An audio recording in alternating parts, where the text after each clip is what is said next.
Hey everybody, how's it going? Let's see, just share the screen. Hey, Elaine, Shirley, Drew, good to see you all. Could you let me know if my audio is coming in all right?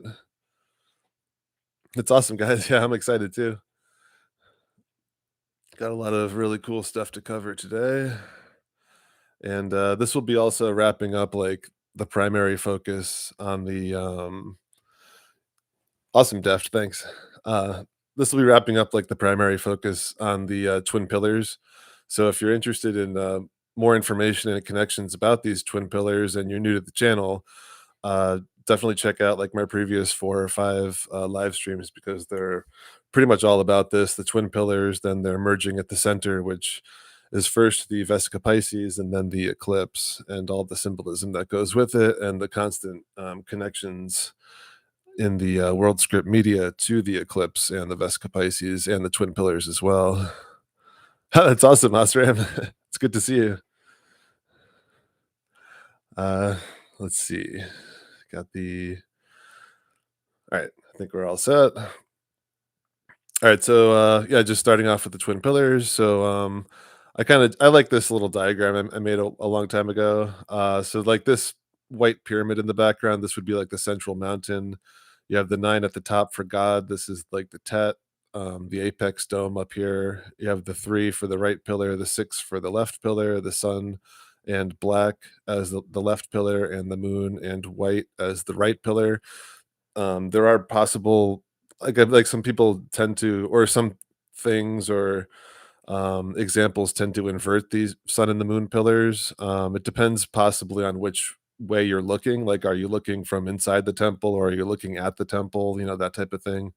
But in general, this is what I've seen for the most part from the research I've done, having the white moon pillar on the right and the black sun pillar on the left.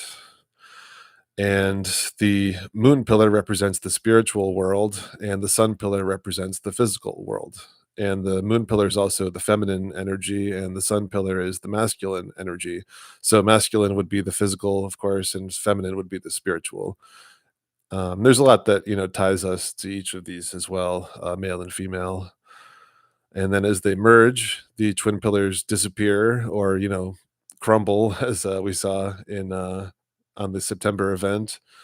And that was all, of course, the world stage, example of this phenomenon. We see these world script pieces play out in ourselves, and on the world stage, which would be the September event, and to the world itself, which would be at the North Pole central area, the North Pole Mountain. And in ourselves, it's like our twin spirits merging into one spirit. So we become like a complete person, and hopefully go up on this central pillar, not down. Down is toward the abyss, up is towards God. And here we see the Vesica Pisces forming with the twin pillars. This is the typical Vesica Pisces shape. And like I said, I've gone over a lot of this in the past. Hey, Voy, Lawrence, good to see you guys. Yeah, here to merge, that's for sure. I think so. That seems to be one of the the biggest symbols of this world, is this merging at the center. It tends to come up in just about everything. And I showed this in the past, or the previous stream. So just a lot of religious artwork shows this Vesica Pisces. It's generally in reference to Jesus, Mother Mary, and this idea of like birthing Christ into the world. Hey, Squirrel Sniper, what's up, guys? Yeah, it's the Jesus fish. Yeah, definitely. Um, hey, Topher, what's up, man? Yeah, the age of Pisces for sure. And I think that the Vesica Pisces actually got Mandela affected, because it used to be spelled like Pisces, but now it ends with CIS. Here's another piece of religious artwork, and this shows like the apex dome up here with the concentric circles. And this is kind of like the tree of life, and the Vesica Pisces portal in the center, and the cross. So you have like the twin pillars on either side of the cross, and then they merge in the center. And Jesus being crucified, this is what would happen on the world stage. Us going through our own cross merging of our own, personality or spirit. And then on the world stage as well, Jesus, I think, is represented by this blue beam that's going to be shooting up out of the North Pole. And I've shown a ton of examples, and I will show a ton more examples. So I think it's pretty obvious that something like that is going to happen, or else, why would it be everywhere like that? So here's the eclipse almost formed. Now, a lot of people would see this as like a crescent moon shape, but it could also be like a just pre-eclipse state. And then this would be the full eclipse. And right before the full eclipse happens, I don't have a thing here, but I show it I'll show it soon, but I've shown it a lot in the past too. But there's usually like a little shine, or like a little star on one of the edges. And this is like the diamond ring eclipse, because the full eclipse is like the marriage, the wedding ring. So right before the eclipse happens, you have like the diamond ring. This is like the engagement ring, but it's not. I'm not showing it here. I'll show it in the future. So the union of the twin pillars plays out on the world stage in ourselves, and it's also represented a lot in the Mandela effect. And I'll be talking a lot about the Mandela effect in this stream. I talked about this recent, Charlie Kirk event that happened. So we got this big reference to Snake Eyes. So this movie was like huge predictive programming for this event. So then the question becomes, well, why is it called Snake Eyes? Because they could have called it anything. They could have chosen any movie to represent or to be the predictive programming or the main predictive programming force for this event. So I think they chose Snake Eyes on purpose, of course, because a snake eye generally looks like this, which is basically that Vesica Pisces shape in the center. And then on the outside, you see like the eclipse corona around the Vesica Pisces. So it's like a combination symbol of the Vesica Pisces and the eclipse. And it's all about this merging at the central pillar. And this is also the same symbolism that we get in a cat eye. And I don't think I have examples, but I've shown them in the past. But there's like, a book called Cat's Eye where the letters are merged, and the movie Cat's Eye, I think, has the letters merged on the cover. So that's also playing, the same role in the script symbolism and the Mandela effect symbolism.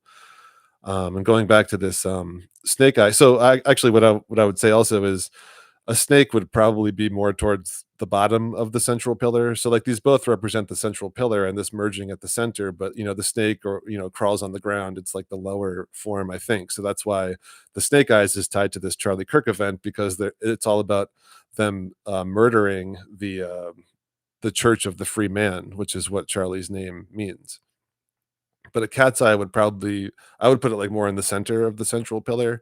And actually, if you've seen it, like with Egyptian lore or whatever, they worshipped cats. There was a lot of cat stuff going on, and I think they would say that cats are kind of like in this in between worlds kind of place spiritually, and that's also representative of this central pillar, which is the merging of these worlds, of the spiritual and the physical, and of heaven and earth. But that would be more like the vertical. Let's see. So we got the snake eye basically represented it in Lord of the Rings. So this would be like the tall central black tower at the middle of the world, and this would be the apex dome, and this would be the red plasma entity that's basically guarding the way into paradise in this apex dome. And here we see like a wider shot from Lord of the Rings. So both these spots are representative of the North Pole. This is Mount Doom, where they have to throw the ring into it. And this is like the mountain also at the North Pole. It's basically like a plasma volcano, as Jay Dreamers describes it.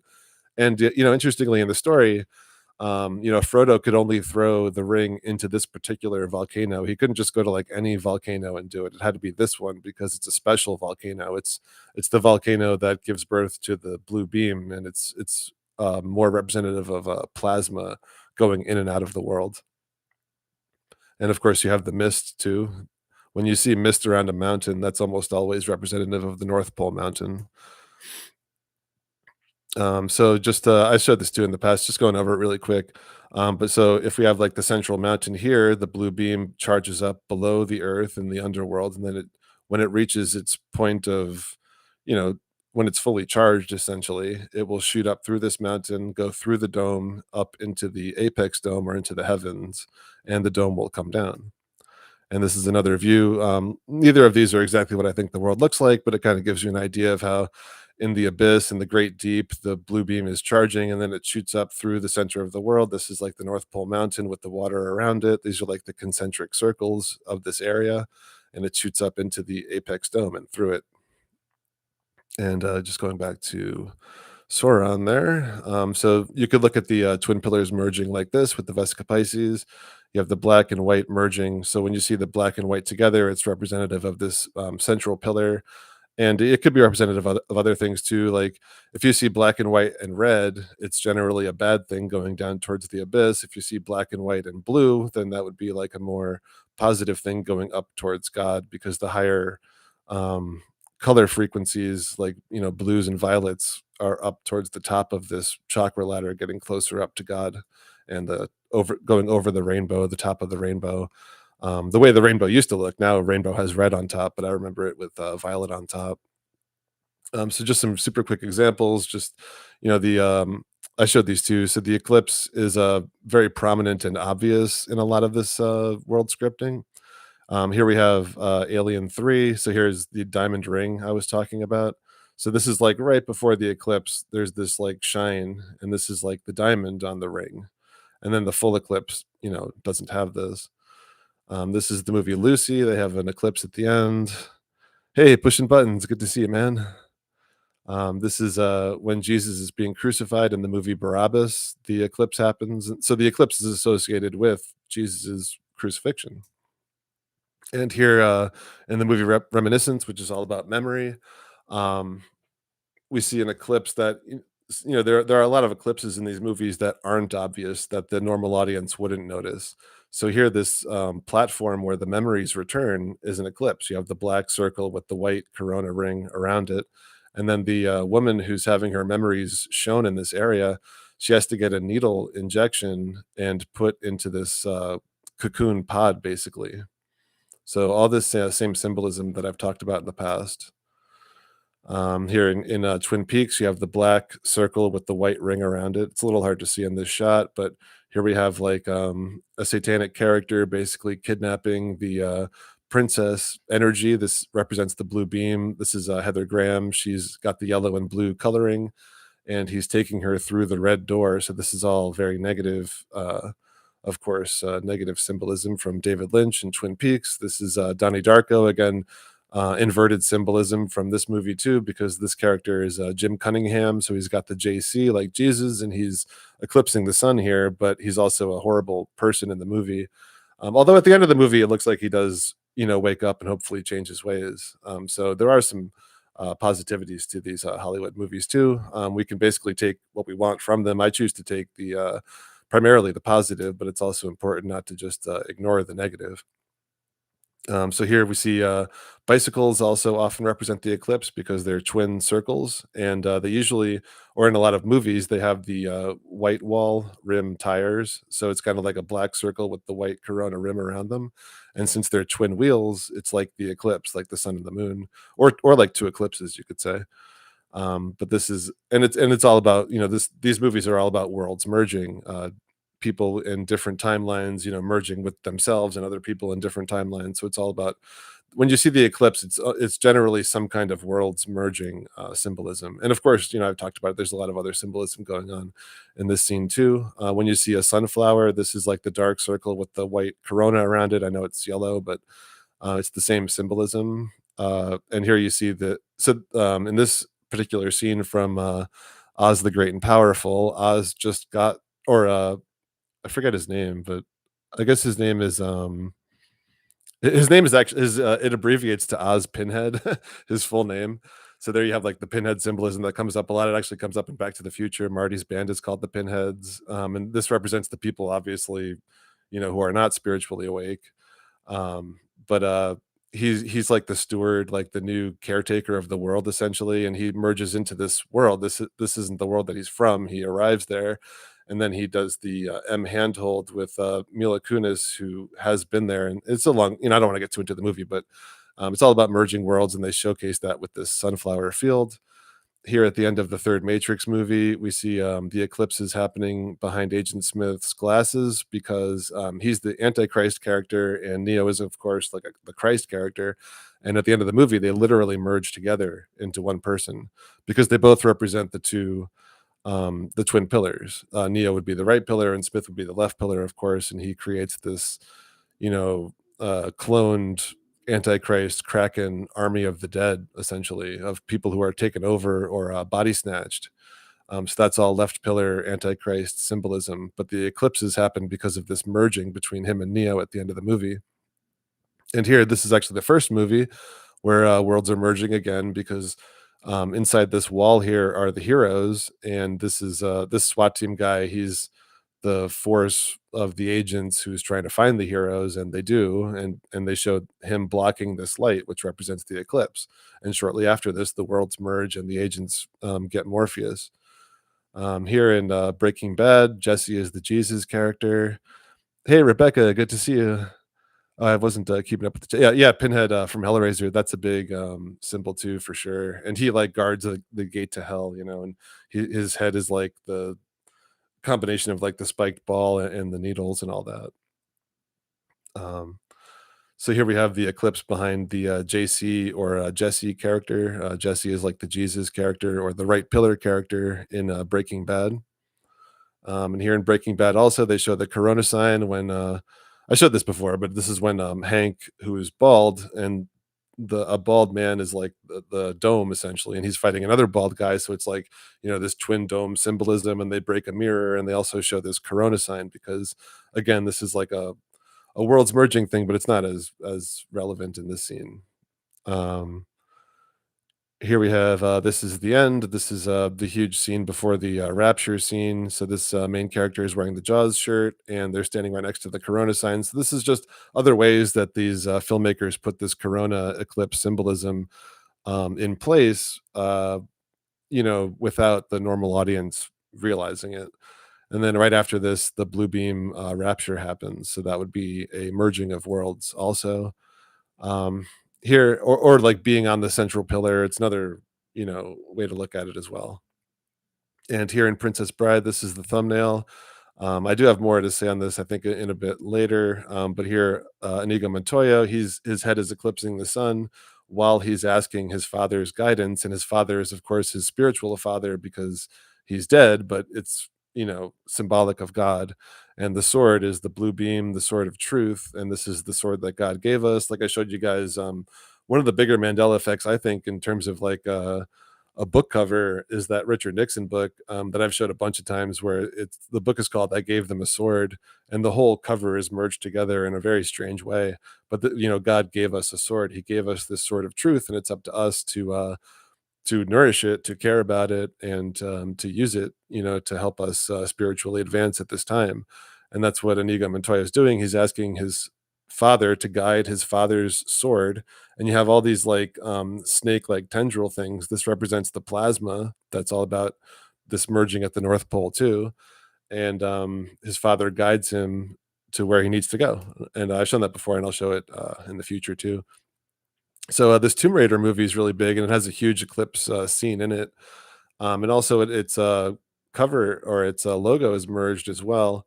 I originally pointed out in one of my videos that the R and the A merged, but then after that, there was more merging that happened because clearly this E and R merged. So there was no reason why I wouldn't have seen that in the past. It's pretty obvious. Like why wouldn't this line just continue straight down here? And it's because it did. Like when they designed this logo, this E and this R were totally separate, but now they're merged together. And the T and the O are also merged together, and there might be some others too.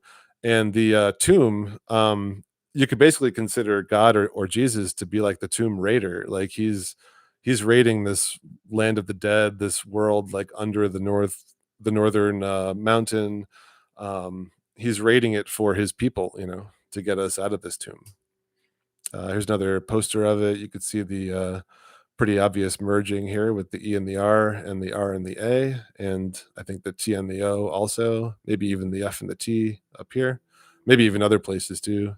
But I don't remember, this as well, but it does look merged. Generally, these logos just tend to merge, in a sort of uniform way. But definitely we have an ER, an RA, and I would say a TO merge. So here in the movie, let's see. I only watched this movie because of the Mandela effect to the cover, so I figured it was important. And sure enough, the movie is filled with world script symbolism. So we have this mini dome here, and this is kind of like a big needle contraption.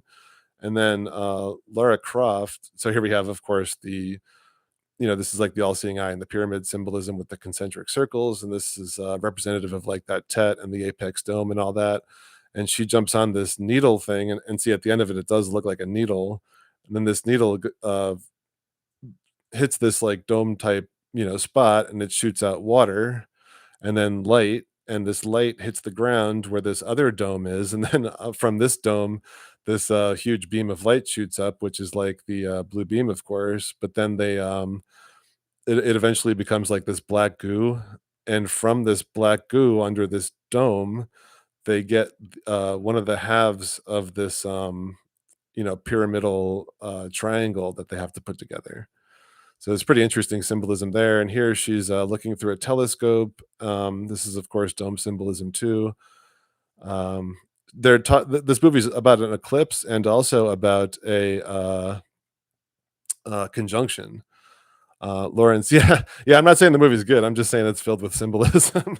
I wouldn't watch it otherwise. But when you watch these movies with the symbolism in mind, they actually become really interesting because you're basically watching the movie for what they really are about, not for just like generic, entertainment for an audience of, popcorn munchers, as Matt would say from Quantum of Conscience.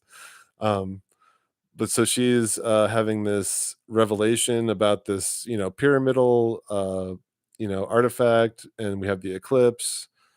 And I wanted to get to a certain I mean, there's a lot to show with this movie. Maybe I'll even do like a special on the two movies or something. But we have like this is like anvil sparks, symbolism, which we see a lot. The forging of the sword, and here we have the eclipse happening at the end of the movie, and they're putting together these two pieces of this pyramidal triangle. And here also is the conjunction that's happening. And I'll do a video on the conjunction in a couple of videos in the future. The Jupiter Saturn conjunction is again kind of like this twin pillar merging symbolism. It also creates the Star of Bethlehem, which is the eight-pointed star that we see often associated with the North Pole. And the Star of Bethlehem is said to be the star under which Jesus was born in the manger. And on top of that, the Star of Bethlehem, or the Jupiter Saturn conjunction, it actually happened a few years ago at the end of 2020. And that's exactly when they released the Antichrist V from Trump, who I say is the Antichrist on the world stage. And if you actually look at Trump's family lineage, he literally comes from the bloodline of Christ. And I'm not saying Jesus Christ, I'm saying his grandmother was named Christ. Like literally, her name was Elizabeth Christ. So if you think all this stuff is a coincidence, then I would suggest to think again, because it's actually the most important stuff that's going on in the world right now. This battle, this spiritual war that we're in, and most people don't even realize that they're in a war, and that's part of the war. So here we have the villain putting together this triangle, apex dome, capstone, symbol, but it won't go together because he's missing this central piece, which is a crystal. And the crystal is extremely important too. It's associated. It's basically symbolic of what's happening in our third eye area, or our pineal organ, because it's actually filled with microscopic crystals, and these are the crystals that we grow and tune to communicate with God. And of course, these are also the crystals that they want to coat with their black goo, so that instead of communicating with God, we would communicate with the Antichrist. uh I was just checking out the chat. Hey, Four Jacks. Hey, Wendy. It's good to see you all. um so yeah, he can't put it together, and he forces Laura to put it together for him and get this crystal. So because this is the Antichrist will doing this, she shines a red beam, not a blue beam. And this red beam breaks apart this like compass thing that she's been carrying. And notice she grabs this crystal from inside this compass. And of course, there's a ton of interesting symbols that you could, investigate on your own. But the symbol here that I find the most interesting is the wheels within wheels. This is like the Ezekiel's wheels symbolism again. So like if you check out my previous live streams, I mean, I've shown so many examples of these wheels within wheels in these movies, and they always represent something aligned with the third eye symbolism. And the third eye is the central eye, the central pillar. This is where we uh, like the Meet the Parents movie that's been Mandela affected, and now the letters are merged together. This is where we meet, God or the devil, whoever our father is. And so here we see these wheels within wheels spinning around, and of course you have the eye and the triangle and a bunch of other symbols. So then they put the crystal into the central eye area. So this represents the third eye and the capstone and all that. The crystal goes in and it lights up. This is also like the plasma lightning bolt. Like both Jesus and Lucifer are described as lightning, if I'm not mistaken. And then this plasma burst shoots out, and they're transported to this North Pole mountain area. And it's also surrounded by mountains, like the North Pole is said to be. And then we see the dome, and under the dome and the well. So you have the well at the bottom, you have the dome at the top, and near the top of the dome, we see this pyramid with the shining light at the top. And it's very like dreamlike, strange, sequence for this movie. So they show this, and both the hero and the villain are running up this pyramid to get to this capstone. So here you have, I think, the villain on the left and the hero on the right, which is appropriate. And she, of course, wins, and she runs up. And here we see the blue beam shooting out of the top of the pyramid, and she runs up and basically flies up into this blue beam, which is all symbolically speaking, how we should be spiritually flying at this point or soon. And she grabs this pyramidal capstone inside of the blue beam, and the villain fails and he falls. So what we always see are these antichrist characters and villains falling in these movies because it represents spiritually falling. So she rises up with the blue beam and with God, that you'll see in a second, and then he falls down into the dark abyss, the black abyss. And then when she's in this blue beam, she um you know, becomes at peace essentially. And then all of a sudden she's transported to this like tent. And inside of this tent, she meets her dead father. Like I was talking about with Inigo Montoya and a ton of other things. These characters often have a dead father, but this represents their spiritual father. It represents God. This is also her real father in real life, John Voight, which is interesting. But this is symbolic of her, achieving spiritual enlightenment and rising up in the blue beam to meet with God inside of her head, essentially. Um, so they put their hands out and they do kind of like the creation of Adam pose, and they put her hand a little bit higher, which is actually what we see now with the creation of Adam painting. I don't have an example, but I've shown it a ton of times in the past. But now Adam's hand is a little bit higher than God's hand in the creation of Adam. They used to be like at an angle where God was up here and Adam was pointing up this direction. And then the eclipse ends after she meets her spiritual father and achieves, spiritual enlightenment. And this thing gets destroyed. And then she, at the end of the movie, she visits her father's grave, and he's even called Lord, like God. And here it's hard to see, but this is actually a butterfly here. So again, we see the butterfly flying away, and this is to signify her spiritual evolution, like I talked about a bunch in the past as well. So whenever you see these butterflies, it's associated with evolution. And then she goes home, and these are like her helpers, like how James Bond has like Q and those guys. And I think they have like a new gun for her. But interestingly enough, now that the story's over and she's spiritually advanced and met with God, essentially, they show this twin eclipse symbolism in the background. You have like the circles of the corona, the black circles with the corona around them, essentially. And now I'll be talking about a bunch of Mandela effects. Yeah, Four Jacks. It's the first Tomb Raider movie. It's really. I'm not saying it's a good movie, but it's loaded with symbolism to the point where it's pretty over the top. Actually, like I touched on like some of the major stuff, but that's one of those movies where every couple of minutes you'll notice something of the world script in it. This the second one too. So here we have another. Mandela Effect. This is for some song lyrics I'll get into. So Johnny Cash. This is you have the John for the right pillar. You also have the JC for Jesus. And I'm not saying Johnny Cash. I'm saying in terms of this symbolism, you have the JC. And the song is called "The Ring of Fire," which is about the eclipse. And this isn't a song that I knew super well, but I do remember the song being love is a burning flame and it makes a fiery ring, but now it's love is a burning thing and makes a fiery ring. So, just something interesting to think about. I think maybe it's Mandela has a good video on this one if you wanna check it out. Some of a lot of these Eclipse ones, like, I have them together, in a folder of, similar Mandela effects or like, for one specific, topic. But, this one is one where just a lot of these Mandela effects just aren't, like, 100% or Mandela effects for me, and a lot of them I'm not familiar with. So, it's a little hard to talk about when it's like that, but that's just kind of the way that's kinda just the way this, type of research goes. We're not gonna all have the same memories, and we kinda have to, look at all the evidence and look at other people's, testimonies on what they remember and compare it with other people and that type of thing. And that's why, Moneybags' videos are so awesome because, he puts out his, what he thinks are Mandela effects for him according to his memory, and then people vote on it. And in most cases, it's overwhelming that the people watching have the same memory as he does. Sometimes it's like 50-50 or not there, but most of the time, they are pretty, we're all pretty much on the same page with a lot of them. But this is another song that I wasn't too familiar with. I forget where I saw this. It might have been maybe it's Mandela.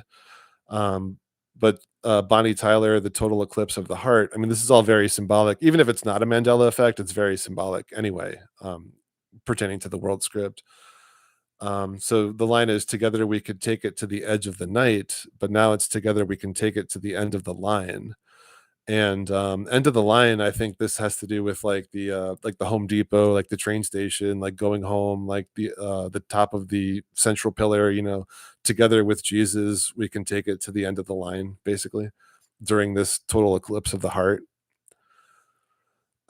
Steely Dan, Do It Again. This actually is one for me. I heard this song a lot because back in the day, like back in like the Napster days, like, I had, some Steely Dan songs, including this song, and this was just a song that, my friends and I would play fairly often, so I definitely remember this one being, "So They Put You on the Street," you go back, Jack, which is the right pillar, Jack, John, Jesse, names like that.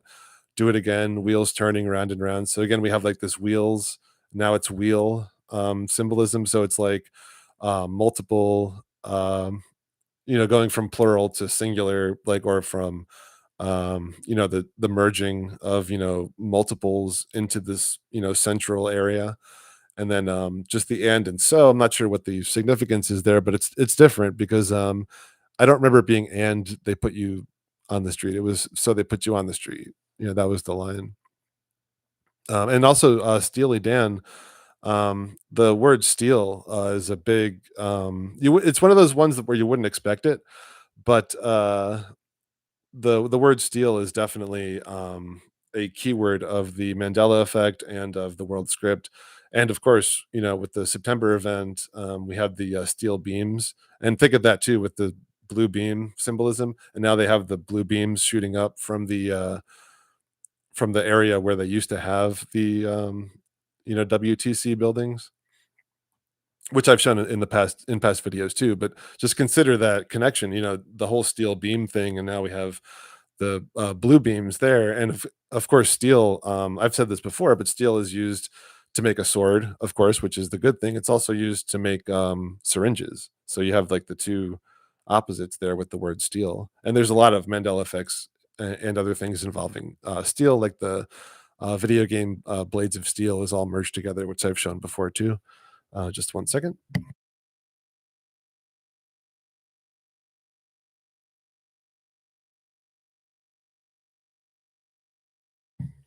Okay.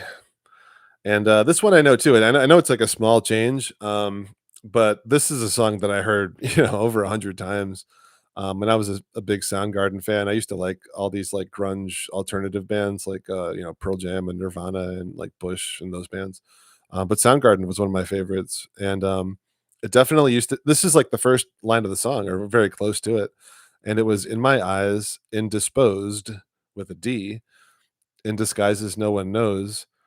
And, I used to actually, remember it being, like, "In disguise as no one knows," but the way he sings it now is the same way I remember him singing it, so I'm not gonna say that's a Mandela effect, even though it could be, but, this indisposed, changing to indispose, he very clearly doesn't say the D now for this word, so if you know this song really well, it's probably a Mandela effect for you, I would guess, because he definitely said indisposed with a D, and now he doesn't. And of course, this video is highly symbolic of a lot of things. Of course, the black hole sun. You have the word garden also. Of course, sound, like God basically made everything with sound. Then, of course, the garden. This harkens to the North Pole, Garden of Eden, paradise area. Black hole sun. This is, of course, like the eclipse, among other things. And it's also, I think, relevant to the apex dome too. I think Jay Dreamers has talked about this one too, and I think Hazel Pfeiffer has a good video on this one, so definitely check that out. But here you have like the lizard imposter and this woman, with like the snake tongue. Everyone rising up into this black hole sun. There's a lot going on there. But I even, if you check out the lyrics on Google, it says indisposed with a D. So this is still a residue that hasn't been changed yet for this change. But like, go ahead and listen to the song. Like, it's the first line of the song, and he clearly doesn't have this D here. So I just checked it out. What does it mean? So indisposed meant sick or ill, or disinclined or unwilling. But then indispose, it's got a slightly different meaning. So I'm not saying I 100% know what this means. I'm just saying, these are things to look at in order to figure out the meaning. And there might be another way to look at this too. But I'm just, um, pointing out that there's a change there, and it's something to think about. So this Fire and Ice movie, this logo is definitely different. Let me see if I can zoom in on this. So to me, like the R coming down, everything just looks like more jagged than it used to, and you could actually still find the old logo that I do remember. I don't think I have it on here, but this isn't the way I never saw the logo look like this. Like the E's being kind of split here. This is kind of a typical thing of the Mandela effect, and turning eyes into more looking like ones. That's also typical. And it's just weird too that this C kind of comes down. Definitely not this R for sure. But yeah, so fire and ice, you have this is the left and the right pillar coming together. So this is why these two are this is why this is Mandela affected, because this is all about the eclipse. It's the fire and ice. And this is also like the riddle of steel in the Conan movies. It's about getting the fire and the ice right when you make your sword. They explain that in the newer uh just checking out the chat, sorry. In the newer Conan movie with Jason Momoa. Yeah. I haven't read the Gospel of Thomas. I've heard of it. That's like the Mormon one that they think should be in the Bible. Yeah, I don't know much about that, but the word or the name Thomas means twin, so that might be interesting. Probably. Oh, nice. Yeah, yeah. Thanks, Bushin. So here we have a scene in Fire and Ice where there's this Kraken entity with the big one eye, and he's pulling down the yellow and blue hero down into the abyss. So here you have like all the Kraken tentacles, and this is kind of like a He-Man character with the yellow and blue. And the tentacles grab him and pull him down into the water, down to the bottom. And here he has his beam or spear, and as we see, what usually happens with these Kraken, villains or entities in these stories, he takes this, needle, spear, blue beam, and he I guess I don't have a well, if you watch my old video on this, it shows like the actual scene happening, but he, shoves this spear right into the center eye of this kraken, because that's what's going to happen in reality. We have the central eye being like the apex dome, and then the blue beam is going to shoot up right through it, and it's this yellow and blue heroic energy. It's often like a princess energy, like Sleeping Beauty or like Persephone, that type of thing. But it could also be a man. I mean, Jesus is a man, but it's a feminine spiritual energy. And that's the yellow and blue and white coloring that I often bring up. And this show, Fringe, that I've talked about a lot, this is by the makers of Lost. It begins with a yellow and blue imposter that we see a lot. And his name is John. And he dies in this union of fire and ice because he's an imposter. So here, they're chasing this, villain, and he blows up this bomb right on top of John, who's standing right here. So we have the snow, which is the ice, and then the bomb, which is the fire, and then we also have the imposter, John here in the center, who dies. Here, Game of Thrones, it's all about, again, it's even called, the books are called The Song of Ice and Fire, or the first book anyway.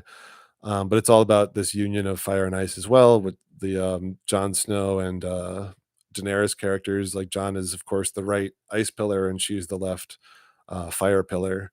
And also this logo, this is a change for me. I'm not like 100% on it for some reason, but I don't remember the T extending all the way over the entire word like this. This looks really strange to me, and I've heard other people mention it as well. So I think that's a change. And Game of Thrones is another one of those stories or shows where, pretty much every couple of minutes you're going to see just tons of stuff relating to the world script. And I'll probably do like a special. I haven't talked about it too much, but there's a lot in that show. A lot of really interesting stuff, actually. Um, and it's this thing where, what we're talking about here can be boiled down to relatively simple terms. Like, it's all about just the twin pillars merging at the central pillar, and it's all about the North Pole Mountain, giving birth to this blue beam that's going to take down the dome and turn this world into a more magical place, and separate the wheat and the tare, or the wheat and the tares. But you have all this, endless amount of symbolism and examples and all this stuff, basically explaining those, simple things. But it's just kind of like this endless, confirmation of what all this means.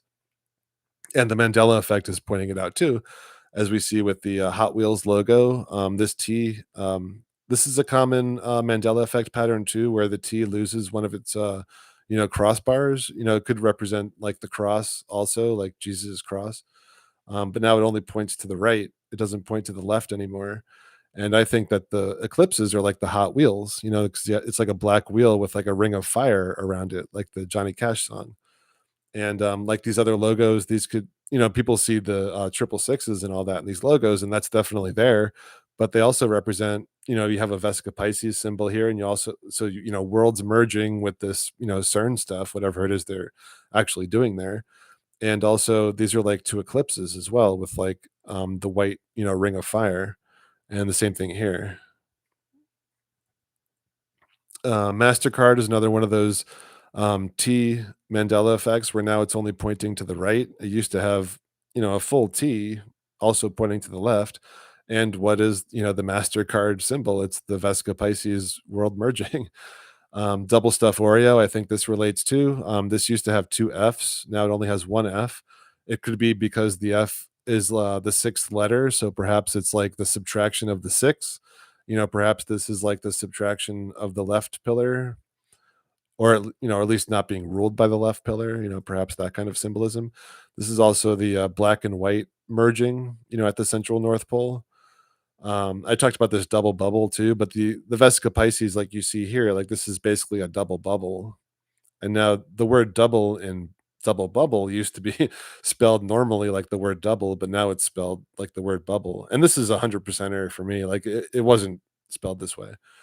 And this is a song I hadn't heard of prior to the Mandela Effect, so I don't know, but it seems very likely that this song by the band Double, it used to be called "The Captain of Her Heart," and now it's "The Captain of the Heart," because we want our right pillar to be the captain of our heart, not the left pillar. But it's all about which pillar is going to be captaining our central heart. That's what all this, symbolism is about.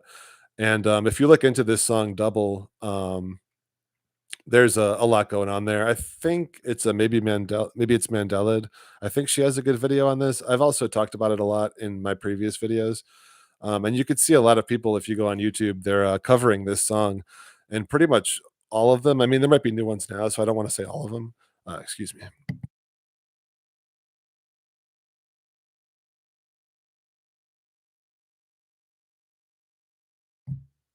So, I don't want to say like all of them, but a lot of the covers for this song, "Captain of Her Heart," they say her. And it makes sense with the song. Like, it's about this guy being a captain of this woman's heart. So why would it say the heart? It's about her heart. So here we see a number of these sliding doors eclipses, which I would, or mergings in the Mandela effect, which I would say is like the eclipse merging as well.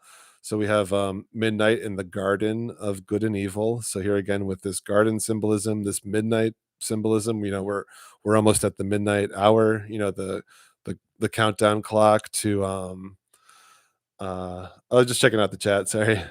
Try to keep up more with it's hard to like, say all this and keep up with the chat at the same time. Not that there's like a ton of, stuff going on, but oh yeah, Laura. Yeah, I got you. Hey, Exheliocentric, good to see you.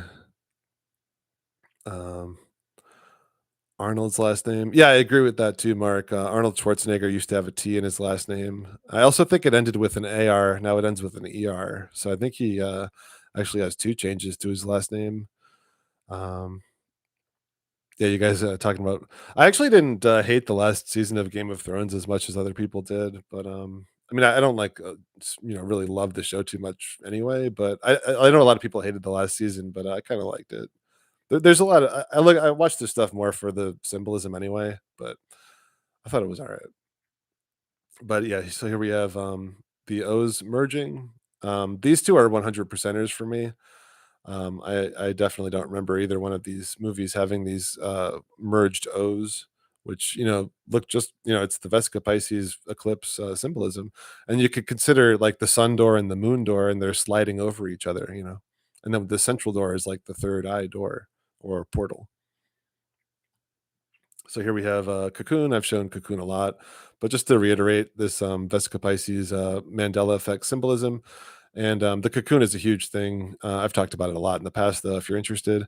And Bergdorf Goodman, this name actually means the villagers from the mountain, and also the good man. So it's like the good villagers on the mountain, essentially. So here we have some moon symbolism. And Nicolas Cage's name is changed too. It used to have an H, but a lot of Moon titles have the O's conjoined. I didn't know about this Paper Moon movie beforehand, but this Moonstruck is a 100 percenter for me. So this is how I know that this is a pattern of the Mandela effect because I have a few that are 100% changes. So it's pretty obvious if you do have those, hopefully. And also, I'm just saying down here that it's also called the Mandorla, the Vesica Pisces, if you look it up. So again, we have that word door, and it also, I think, relates to like the mandala or the Mandela effect. Oh, so this was shown to me like right after I did the last video, I think. I never saw this before. I can't claim 100% that it's a Mandela effect, but what are the odds that I was just searching online as I usually do because I sell old media, and I was not searching for a book. I was not searching for anything Macy's related. I was not searching for anything Thanksgiving related. So why exactly is this shown to me? Like in my opinion, it's the Holy Spirit showing stuff to me, and I'm sure the Holy Spirit shows stuff to you guys too. Um, you could take it or leave it, but here we have this old Macy's book from the 1980s, and it's got all this weird lettering where like would the I's and the A really be this small, and then the T going up over the H like this, and then the word book having this again, Vesica Pisces Mandela effect with it. And then down here, you could see how it gets really weird. Like would Macy's really put a book out like this in the 1980s? I don't think so. I think I was shown this because the Mandela effect, and I would never have known about it if it wasn't just shown to me. And in turn, I'm supposed to show it to you guys, and you could take it or leave it. I'm not saying it's 100% because I never saw this book before prior to a couple weeks ago. Um, but it gets interesting. So here you can see it's from 1986. This is the same thing. Here you could see the word book. Like, why would they have the word book? This isn't the thing that I remember in the past where the O's were just, merged together like this. It would just say the word book. And interestingly enough, so I was like, well, what does the word Mace or the name Macy mean? So I looked it up, and it means the gift of God. So, like I said, you could take it or leave it, but I think we're getting gifts and miracles from God at this end time, and people can choose to ignore it or choose to make something of it. I'm making something of it. So I talked about this Marvin's Room in the past. This is also something that I wasn't really familiar with, but again, why would the O's be combined in the center? And when I talked about it, I didn't mention what I specifically wanted to mention. Well, there is a relationship, I think, between Marvin and Merlin, which is interesting.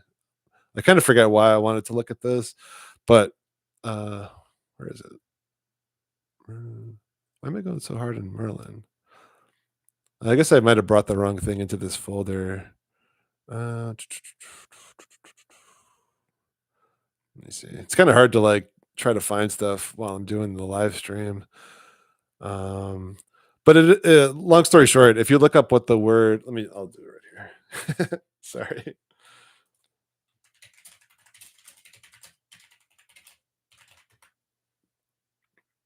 So the word Marvin, when I originally said it in one of the previous streams, um, I said it means a sea friend or like a famous friend. You know, you have like this the sea stuff going on, the friend stuff, the noble stuff, and I mentioned that, but I forgot to mention that it can also mean great lord. So you know, this is like the great lord's room, and it has nothing to do with these people. It's just the title of this movie, and this Mandela affected Vesica Pisces. Hey, Hazel Fiver, good to see you, man. You noticed, oh, that's interesting. Hazel's saying that the Goodwill stores might have their O's connecting. Yeah, I got to check that out. I've been to a lot of Goodwills because I I like accumulate and sell old media, so Goodwills are a good place to find them, obviously. So I would definitely recognize that. But yeah, I'll definitely check that out. But yeah, so I think this Marvin's Room, I think it relates probably mostly to the Great Lord's room in the this is like the central pillar in here. So this all relates. And there's you can check these out for yourselves with this Merlin. I forget where I was going with that, but of course Merlin is also like Merlin is said to be from a cave. This is like the crystal cave symbolism. I've talked about that in the past too. You know, Merlin is also like the Holy Spirit, God helper of Arthur, who pulls the sword from the stone, which is the blue beam from the North Pole Mountain. And Arthur is like the hero, of course, like us. In you know our quest, to pull or to forge this sword, to pull it from the mountain, to go up with the blue beam. It's all the same symbolism. And I was shown this one too. I mean, I can't say this is like 100% change or not, but would they really make the title of this movie look like this? Like you can barely read it. And it's also a Steven Spielberg movie, and Spielberg comes up a lot. But you have there's some overall merging, like maybe the R into the L, but you have the L literally going through the O, and then you have this Vesca Pisces again between the O and the C. So what's going like this? I would say this kind of has to be a Mandela effect, but I don't know for certain because I'm not familiar with this cover. But um, you know, for a movie like Young Sherlock Holmes, like they're not going to get this fancy and ridiculous with the title. It's just not. It's not going to happen. You want people to be able to read the name. And if you look up Sherlock, it means fair-haired, bright-haired. So fair and bright, and like hair is like the top. So like when people are wearing top hats, or like when hair color comes into play, like someone has red hair, someone has blonde hair. These are symbolic of like being at the top, and the word top is also a big you know world script term. So you see, like, just notice like the word top coming up. Like I've talked about how the movie Over the Top has a merging going on. It's like being at the top of the rainbow, going over the rainbow, the top of the dome. It's where God is essentially. Where like it references like the apex dome and the people who are going to be going up, spiritually up. And the word Holmes is dweller by the holly trees. That's interesting. And also, the small island in a river. So we have like this island symbolism again. Yeah, big top for sure. And this is just another quick one I was shown too. This red skeleton. Like, would they make this like this? I don't think so. It's like difficult to read. The whole point of this is that you want to buy a red skeleton VHS tape. And it seems to be only his it's like the Christmas special and like his like best of basically. And like I looked at the other, I think I have it here. Let's see. So it's like the best of collection of Red Skeleton. You have this O merging into the N like this, and there could be other merging too. Like this is kind of weird with the S going right into the K like that. That just doesn't look right. Other things too, like this area, but definitely this is just crazy. So, like, I didn't know what the word skeleton meant. I mean, it makes me think of like a skeleton. But, I mean, for starters, I just looked up his other VHS tapes and like nothing is really merged like that except for this best of. And when I looked up the word skeleton, it means one who comes from the estate on the ledge or the farmstead on the shelf. And this is the like Bergdorf Goodman, it's the villagers at the top of the North Pole Mountain, essentially. So just putting some connections together there. I'm not saying I have 100% connections on all that, but I definitely think that there's something to all that. And I've talked about these a lot too. So you don't, most titles and logos and things don't have two O's next to each other. So if God wanted to send us more messages about this, central merging, he would have to delve into logos that don't have that obvious, O merging into the other O symbolism. So I think that's what all this merging is about. So you have the Huffy merged. Yeah, this is like the bike symbolism. Columbia House, especially, so this is like the blue beam. It's the column of Yah, as Jay Dreamers calls it. Um, it's the white and blue symbolism, which is the blue beam colors. And the house again, like this house is like it's like the camp of the saints at the North Pole, basically, and our temple at the center at the top at the blue beam. And we have Beastmasters movies, the He-Man and the Masters of the Universe all merging, and this is all with the sword symbolism. You have the eclipse, you have the dome, you have the ring. The North Pole Mountain at the bottom here. I mean, it's all just the same symbolism over and over again. You have He-Man with the blue plasma. Tomb Raider I talked about. These are all merged. I've talked about these in the past. I just wanted to bring them up again to remind you guys, because it's important to see this stuff, several times. That there's a lot of merging in the Mandela effect. Here we have like Brave Star, and here you could see. This is one I wasn't familiar with, but I mean, it's pretty much a guaranteed Mandela effect. Because of this, I would say. I don't think anyone would ever put out an official cover or to a book or to a movie or something that has the H merged into the E like this and the word the. Like this looks ridiculous. That's like 100% change. And then there's other things too, like the R into the A being this open delta, and other things too, perhaps. Logan's Run, this one's 100%er for me. This A used to just be separated. And interestingly enough, the name Logan means small cave or like a little cave. So this is like the run to the small cave, which is our pineal organ or third eye area, which is where we communicate with God. So I think that's all on purpose. And this is why the G and the A merged, because this A is like what we were talking about with Tomb Raider and a bunch of other things, where this is like the letter that signifies like the capstone, essentially, or like the third eye area, the top of the pyramid, and it's merged with the G, which symbolizes God. So it's like God merging with our capstone, third eye, inside of the little cave, in our head. And this also will likely take place at the North Pole. It obviously hasn't yet, but I think that's what's going to happen soon with the world itself. And of course, inner space being merged. I don't think the letters were all crammed together like this. And again, we got Steven Spielberg, Joe Dante. This is the guy who made Gremlins, which is another one of these huge world script pieces of media. So a lot of the same players in all this. And I've shown a lot of these.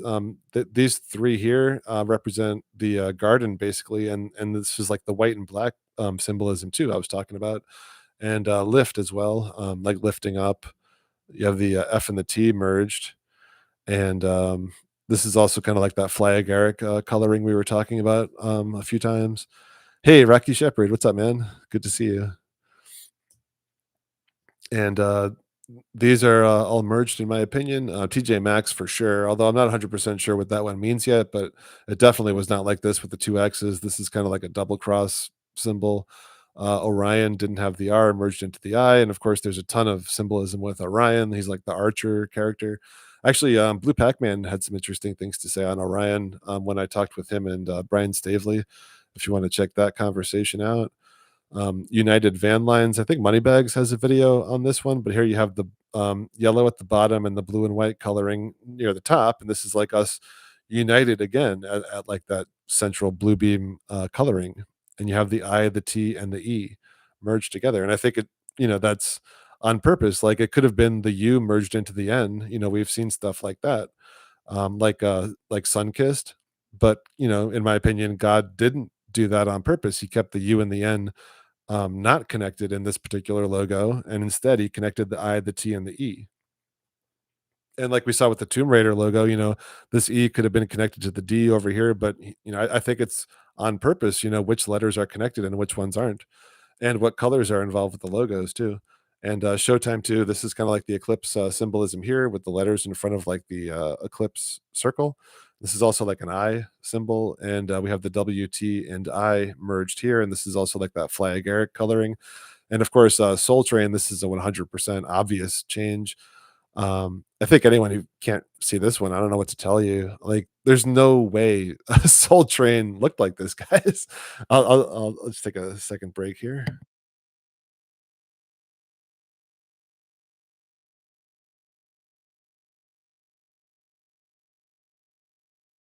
But I mean, so I mean, the word soul is a huge keyword of the Mandela effect in the world script, and the word train is also a huge keyword of the Mandela effect in the world script. And I can't stress enough how much this was not like this. You also kind of have some Vesica Pisces symbolism here.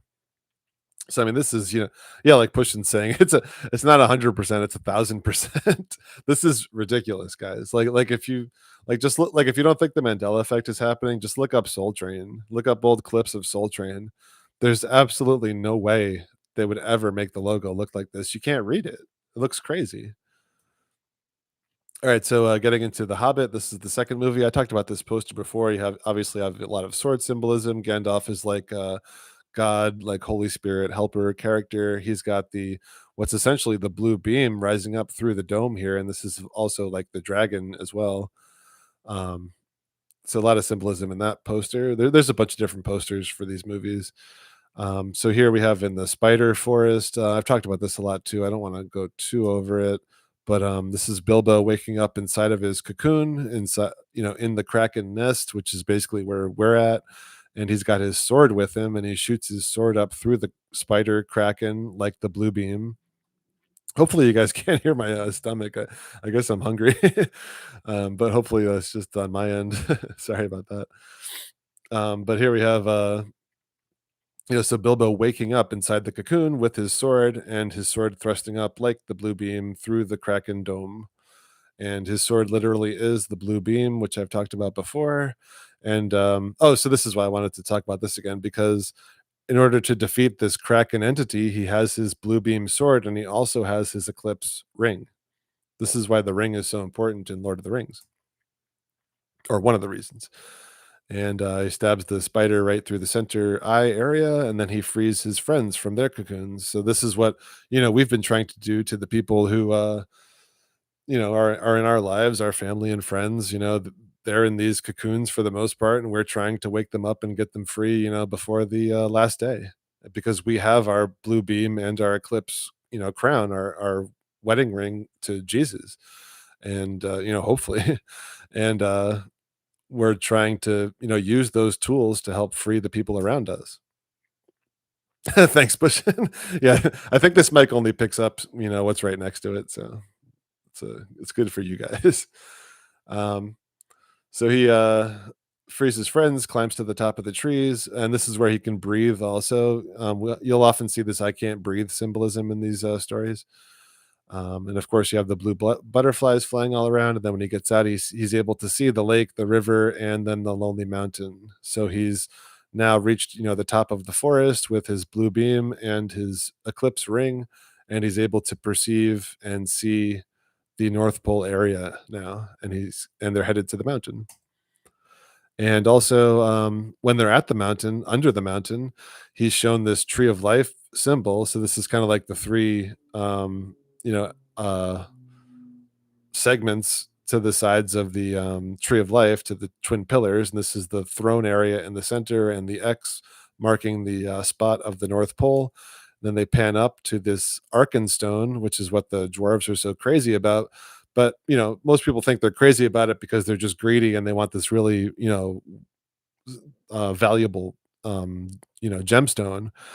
But what it really symbolizes is this third eye. It's the from a non physical sense, what they're really looking for is this connection to God inside of themselves, and they're under the North Pole Mountain trying to find it. And this is the capstone above it, and it's shining out. And it's the arc in stone, like we're shown oftentimes with this arc symbolism, like in Indiana Jones and the Raiders of the Lost Ark. It's the same thing. The villain in that movie even says that the ark is a radio transmitter to God, which again is this third eye pineal organ symbolism. Um, and also, I think it comes into play with Noah's Ark. He's building the biggest vessel he possibly can build. And in the Mandela Effect, we're told by God, in my opinion, that we're going to need a bigger boat, like the Jaws symbol. So this is like we're going to need this ark in order to have a strong connection to God when Judgment Day happens. And here's a close up of the third eye thing. So this Hunchback of Notre Dame, I haven't ever seen this movie. I'm of course aware of it, but I think this title looks Mandela affected to me. I'm not saying this 100%. I'm just pointing it out. You have like this some weird connections here with like the H and the B, the H and the E, and as we see with so many Mandela effects, this R just being extended. So many extended R's, and this might be too with the K. But what I want to get at is this character Esmeralda. So for starters, people say her name used to be Esmeralda, like ELDA, but now it's ALDA. So that's a possible Mandela effect. And I think a more likely Mandela effect too is that she used to have two hoop earrings, and now she only has one. And whenever you see this golden circle, this is like the eclipse symbolism. So she used to have 2. Now it's more like this, 2 into 1 symbolism. Why it's on her left ear and not her right ear, I'm not 100% sure. She does have the, like, Columbia, like, coloring in her outfit, and she also has another ring on her right, um, wrist or forearm. So, like, the there I'm s so like I said, I never saw this movie. I'm just bringing it up as another, eclipse, uh, Mandela effect, something to keep in mind. And the name Esmeralda, it means emerald. So again, this is like the North Pole symbolism with the emerald, this central symbol. So as I've shown in previous videos, we have Seattle being known as the Emerald City. It also has the Space Needle, and there's a lot of reasons why Seattle is a North Pole symbol city, like other cities like New York City and Washington D.C. and Las Vegas and Jerusalem, and I'm sure others. They're all representative of the North Pole area. Here we have the map of the Wizard of Oz. You see Emerald City right in the center, where the North Pole would be. And this is an old map showing the North Pole center. So it's very similar to the Wizard of Oz map. So this would be the Emerald City, and also the emerald colored northern lights emanate from this area. And it's also said in the Bible that God's throne is like he sits on like an emerald rainbow basically, which is the northern lights, because God is above this North Pole area in that apex dome area. And the center of rainbow is the emerald green also. Interestingly enough, I just picked this off of Google really quick, and they put violet on top and red on the bottom, even though the image shows red on top and violet on the bottom. So I wonder if this image was possibly switched when the Mandela effect happened. I don't know. I'm just saying it's odd that they did that, because I definitely remember the rainbow being inverted from this. And to be fair, here's another one where they do have red on top. I just did a quick Google search to show you this. Um, but also, I think one of the reasons, at least, why this Mandela effect happened is because it's actually a positive thing. Because when you look at a circular rainbow, the violet is actually in the center, and the red is on the outskirts. And I think that comes into play when it comes to this North Pole symbolism, because the higher, chakra color, frequencies are going to be more towards that North Pole center. And you see it here. Like if this were the North Pole Mountain, then violet would be the closest color to it. And I think that makes a lot of sense. Um, oops. Sorry, just something on my computer popped up. All right, so here this is from previous videos as well, where you have the right pillar and the left pillar, which I think are can be symbolic with or symbolized with the lamb and the wolf, which is a huge Mandela effect with the Isaiah 11:6 passage in the Bible.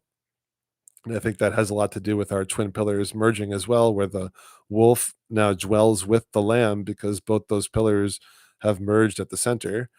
And here I'm saying too, the decisions. This is like having the devil on one shoulder and the angel on the other shoulder, and the decisions that we make throughout our life, determine which spirit or pillar captains our heart. Like I was saying before, with that band, Double, the captain of her heart becoming the captain of the heart, because one of these pillars will captain our heart or steer our ship or vessel.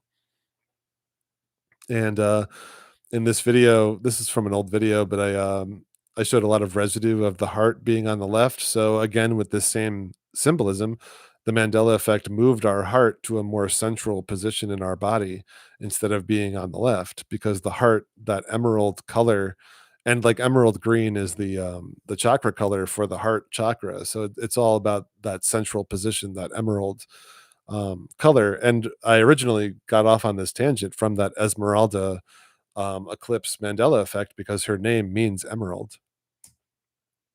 So this is from Dragon Ball, where you see Goku grabbing the left side of his chest while he's having a heart attack. Sanford and Son, this was like a running joke in this show where he grabs the left side of his chest. Our heart is in our center. This was on the show Lost, where this guy says the heart wants what the heart wants, and he points to Jin's left side.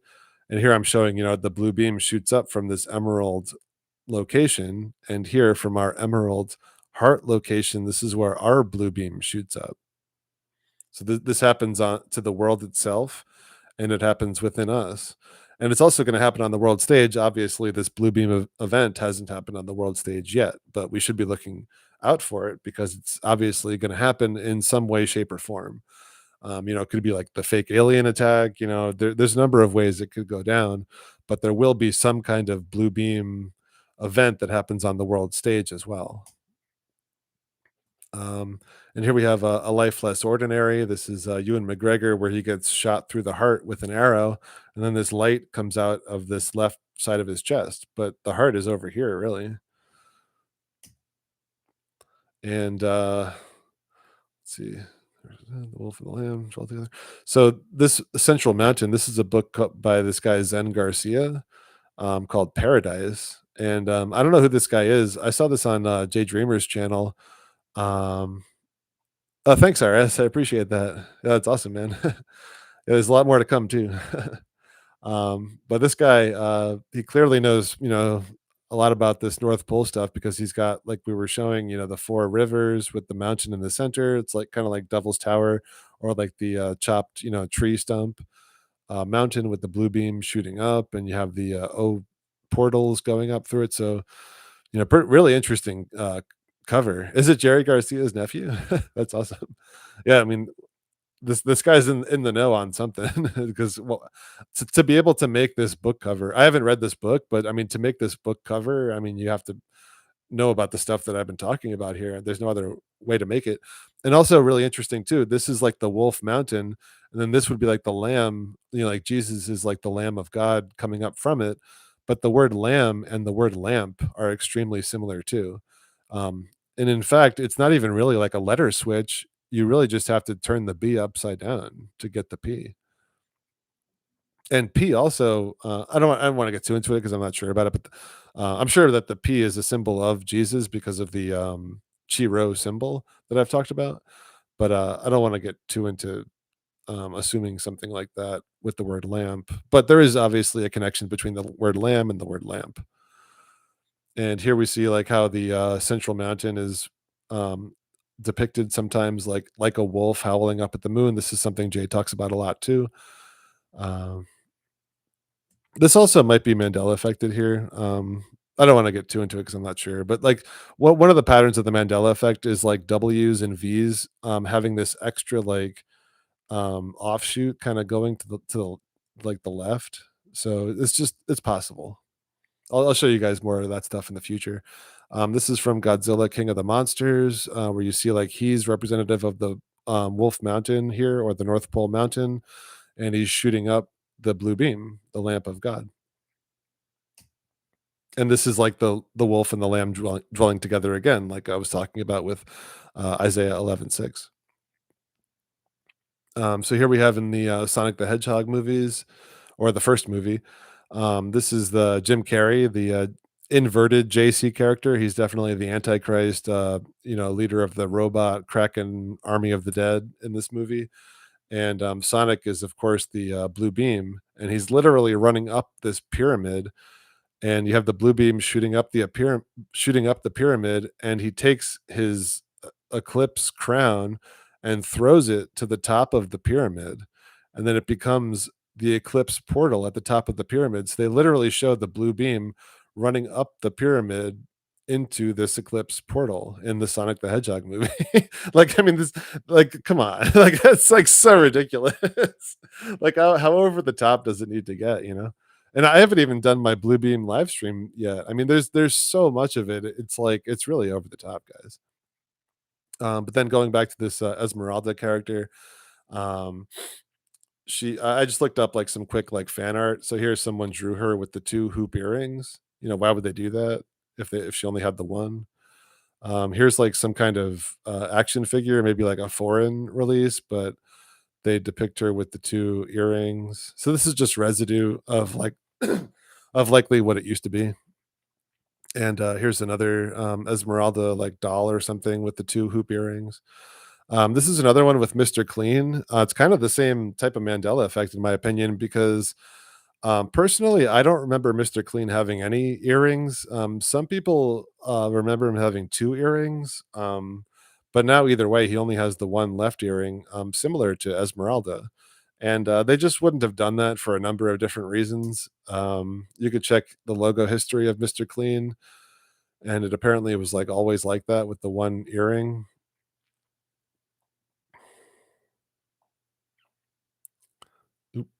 And, like, here's an old commercial with Mr. Clean with the one earring. So, definitely something going on there. He's got the bald head like the dome.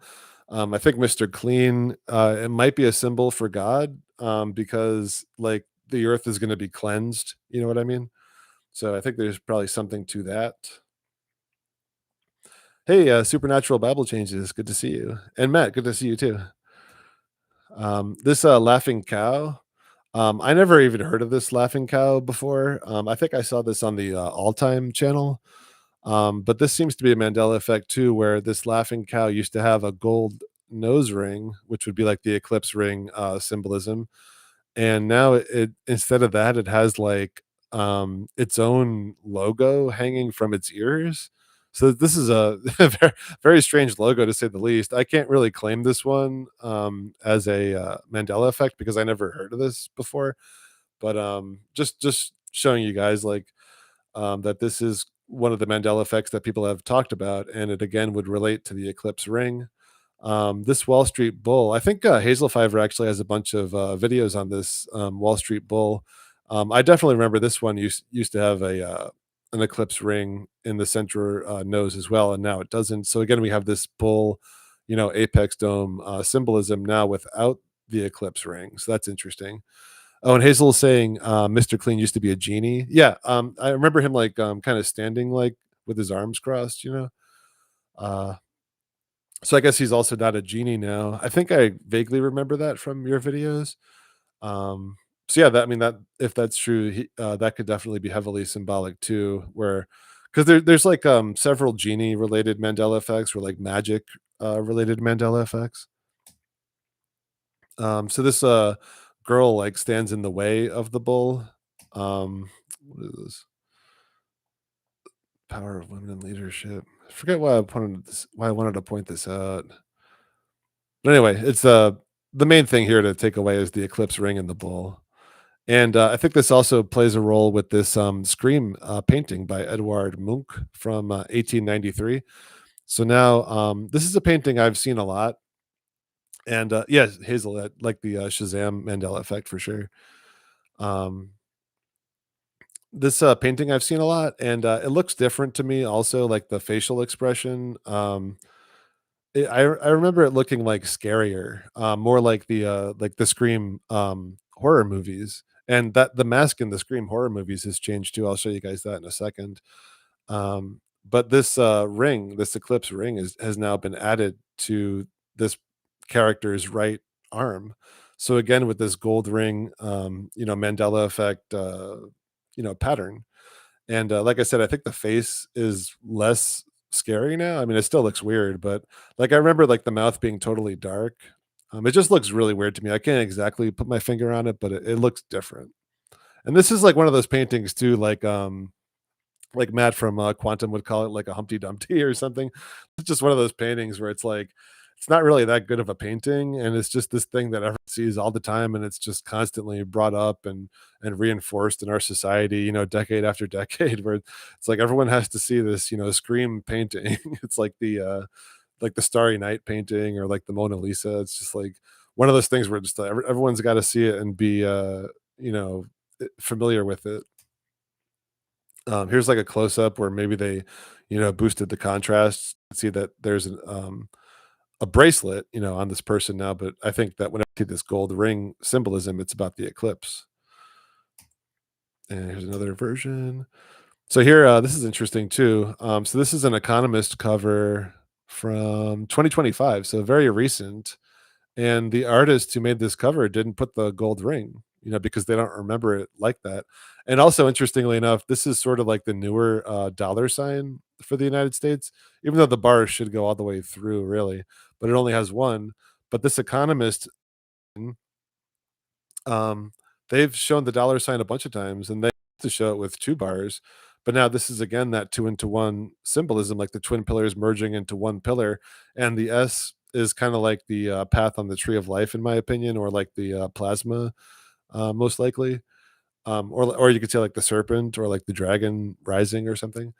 But you have this two into one symbolism again. So like this same magazine they used to, so I mean it's the economist, so we have to believe that the economist doesn't know what the dollar sign looks like. I mean, come on.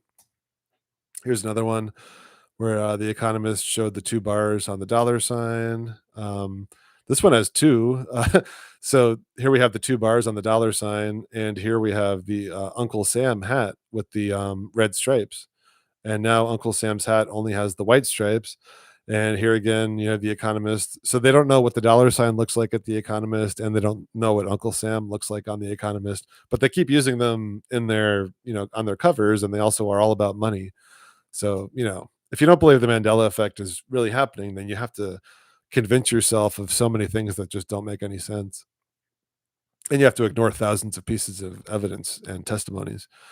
So here again, the Uncle Sam hat with the red stripes. Again, Uncle Sam hat with the red stripes. Again, Uncle Sam hat with the red stripes. So the Economist just has no idea what the symbol of the United States looks like. And here's like a newer version where they don't have the red stripes on the hat. So they have like, five or six or however many other examples of the red stripes. And then here they show one without the red stripes, so which is it? The answer is that it's a Mandela effect and that it changed. So here we have this is like a horror movie based on Uncle Sam where they have the red stripes, right? And then someone juxtaposed, the Uncle Sam original poster with the white hat. I also have heard people say this is like a Baphomet star, but I don't agree with that take on it. The Baphomet star would be upside down. I think this is like a positive symbol. The name Sam basically means like the word of God, something like that. And then we have the blue and white Columbia colorings with the star pointed up and the top hat like being at the top. So I think this is all good symbolism. I don't think it's related to Baphomet. So here someone put like the Uncle Sam, before and after next to each other to see which one you think it is. Supernatural Bible Changes is asking what's up with the straight. Well, I think that red and white symbolism is good, and it's basically like the good chaos ladder that gets us to the top. And then when we're at the top, we're at that the whiteness of heaven, of God's realm.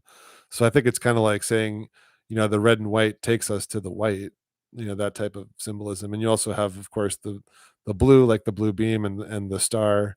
This is about like getting to the stars or having the stars come down to us. We're not really sure what stars are. It's very possible. Like some people speculate that they're angels. It's possible too that they're like our souls, and maybe we're going to be, united with our star or something along those lines. Because there's a ton of star symbolism in the Mandela Effect and in the world script, of course. Just one second.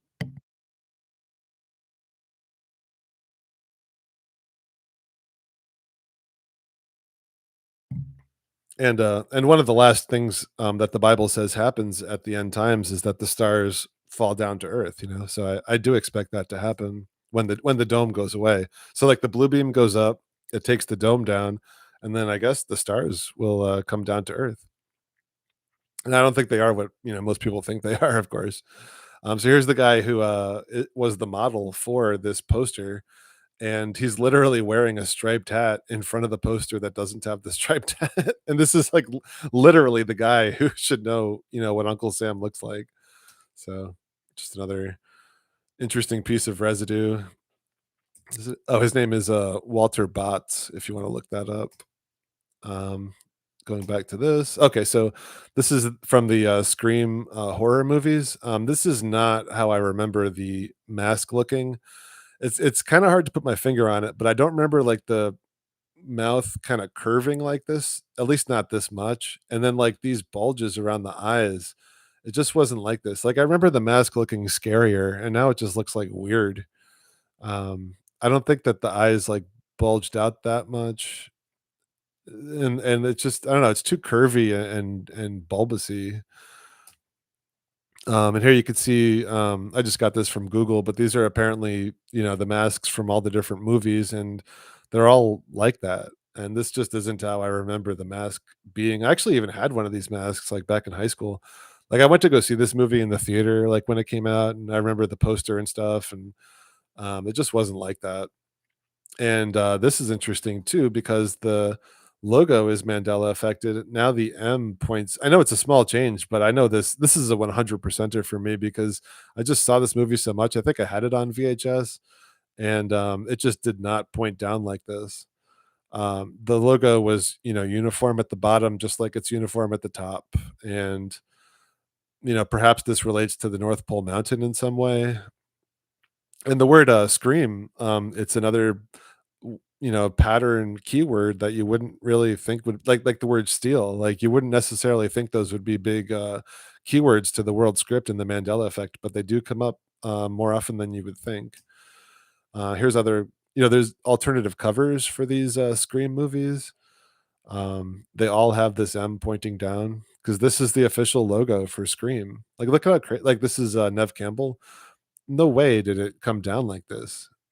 It even like breaks this like black border that they set up around it. You could see how like like the border was set up to be like right above the lettering and right below the lettering, and now it comes down below the border. It just I know this is 100 percenter for me. It just was not like that. Oh, Supernatural Bible Changes is saying there's a steel in the Bible now. Wow. That's a huge deal. I didn't know about that. But it definitely comes into play. Like, so like what are the odds of that? So like I'm talking about how the word steel is this big pattern of the Mandela effect, and I didn't even know that it's like a new addition via the Mandela effect to the KJV. So I mean, this is all just the same repeated, patterns and symbols. And like we see with this movie, Screamers. I haven't seen this movie. I'm not even really 100% sure what it's about, but you have the word scream, and then this very obvious blue beam symbolism going up the center of this person's face. So just throwing this in there for relation or more connections. So we have the scream related again to this North Pole blue beam area and symbolism. This one I know a lot of people aren't going to know, but I know this one 100%. Oh, I was going to grab the tape too just to show you, but I actually have this tape. I have piles and piles of old VHS tapes, like rare ones, and this is one of the ones that I have, and I've had it sitting around for a long time, and the logo did not look like this where it was all merged together. So like you see how this is just like a big blob like below the S and the C. Like these letters were like separated, so this looked a lot nicer. And like the R and the E and the A were separated, so these lines going down looked a lot nicer. Um, they weren't connected to each other as much, like the M into the A here. So and I think the A's are also pointing to the right. This is another pattern of the Mandela effect where A's either point to the right or point to the left. So that's another thing to keep in mind. And the words like primal and like savage tend to come up a lot. And then we have this is kind of like blue beam symbolism as well. Yeah, Hazel, Danielle Steele's name changed also. She used to have an E at the end, and now her name is just Steele. So that's another really interesting one too, relating to the Steel and Blades of Steel, the NES game that's merged, and I think there's a couple others too. But yeah, for sure, that's a good one to bring up. Thanks, man. Um, this is one I just noticed. I don't know if this is a Mandela effect or not, but it's got the word "scream" in it, and it's got the extended, weird-looking, R legs. So did they make it like this? I don't know. I can't say, but it's definitely like I would put it in like the maybe pile. And this one I'm close to 100% on too, and it's called "Too Scared to Scream." This is a VHS tape too, and you have the extended R here again, and this seems to be like the broken mask. Perhaps like the people wearing the mask, are too scared to scream. If like screaming is a good thing. I know like a lot of this has been like negative looking symbolism, but I kind of get a feeling like the word scream is a good thing or like representative perhaps of like the loud noise that's going to happen at the end of the world, which is a good thing because it's comes in conjunction with the blue beam rising up out of the ground and getting rid of the dome, which is going to make an extremely loud noise. So it could reference that, perhaps. Uh, so I did also want to bring up Courtney Cox's name. So if you look, Courtney Cox now has this E in her name, this extra E, and it definitely wasn't like that. So here you can see how silly it looks on this VHS cover. I never even heard of this movie before. I just saw this real quick, but this extra E in her name just looks really strange. And you can see this is her official name with the extra E. I've never seen the name Courtney spelled this way. And the word Courtney means essentially from the court. I mean, you could, if you want to keep, courteous or short nose, in your uh, list of possibilities, that's totally cool, of course. But I think it's relating to this like from the court meaning because we're essentially like in a trial. Oh, I wanted to include oh well, I'll show you now. There's a movie called The Trial that has like a it's starring the guy from Twin Peaks, and it's got like a merged interesting logo to it too. And there's a lot of like trial, courtroom type Mandela effects, and I'll show you guys a little bit of that here. I don't want to get like too off track from the Eclipse stuff, but the name Cox too, it means cook apparently or rooster. This is what I would have thought, but also this coxswain name, which is really interesting, and I wasn't really sure what that meant, so I looked it up, and it's all about like the crew team, like that type of a boat. It's the person who like leads the racing shell, and I didn't know what a racing shell was either, so I looked it up, and it's like this. So again, we have this Vesica Pisces boat symbolism, most likely.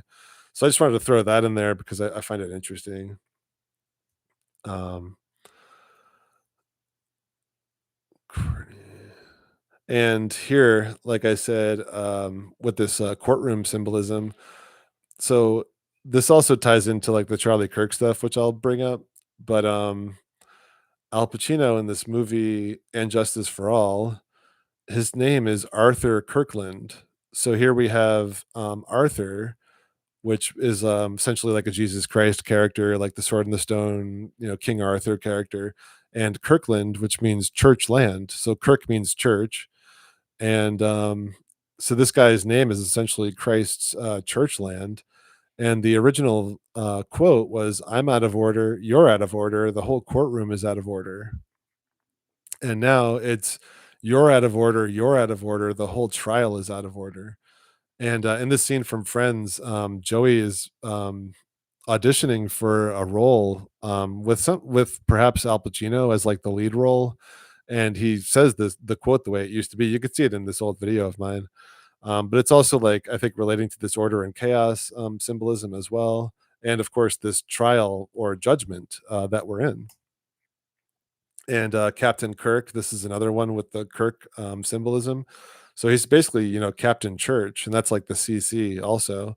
And his famous phrase was "Beam me up, Scotty." And now he never said "Beam me up, Scotty." So you could look up all the Captain Kirk clips you want, and he's always saying, "Beam us up, Mr. Scott," or "Mr. Scott, beam me up," or he never says the exact phrase "Beam me up, Scotty," which is of course the phrase that everyone remembers from Star Trek, and it's even the phrase that the actor who played Scotty, he made an autobiography, and his autobiography is called "Beam Me Up, Scotty." So it's kind of ridiculous if you think about it. And of course, this also ties into the blue beam symbolism because when they get beamed up, it's like the blue beam. And this also ties into the Charlie Kirk thing because he's like the church of the free man again with this Kirk, Kirk in the Mandela Effect, Kirk on the world stage. And in this movie, again with Nicolas Cage, his name is Mandela affected, and with Brian De Palma, his name is Mandela affected, as I talked about before. And I don't know if I made it like super clear, but this character here, his name is Charles Kirkland. So again, like the Kirkland, like Arthur Kirkland.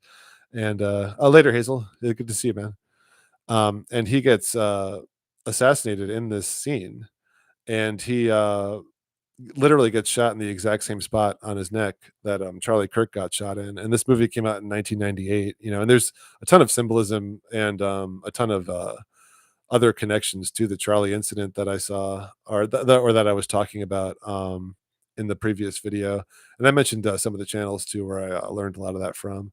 And also just to say too, I don't think I mentioned it, but this actor, if you look at his filmography on IMDb, he was also in this show Department S. And there's a lot of interesting episode names here, and one of them is the double death of Charlie Crippen. And I did mention that, but I didn't mention that in this episode. If you look up the synopsis, it actually is about a fake assassination.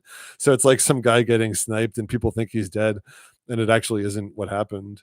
It was a fake assassination. So very interesting. There's so many connections and things to that. It's pretty out of control. But I just wanted to bring back this or bring up this Kirk connection with the Mandela effect and on the world stage.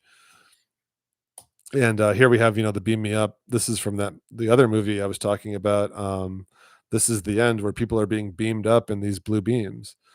And I'm not saying this is going to exactly happen to the world, but this is at the very least symbolic of us, ascending spiritually to meet Christ in the air. And here we have in the fifth element, the same thing happens with the union of male and female at the center, North Pole Island. And this is also like the hero uniting with the Christ figure above the rainbow bridge. You have all the colors uniting at the center. And then she shoots up the blue beam from this house. This is like the Columbia House. Just one second.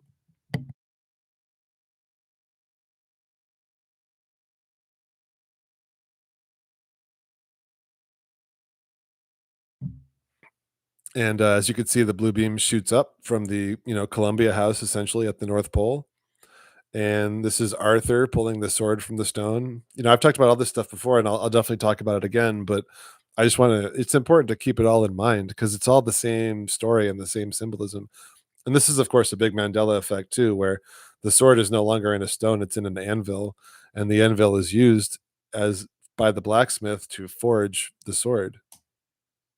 And with He-Man here, his name is Adam. So we have Arthur, we have Adam. All these names are heavily symbolic. This is a very clearly merged logo. You also have the blue and white coloring of the like Columbia House, essentially.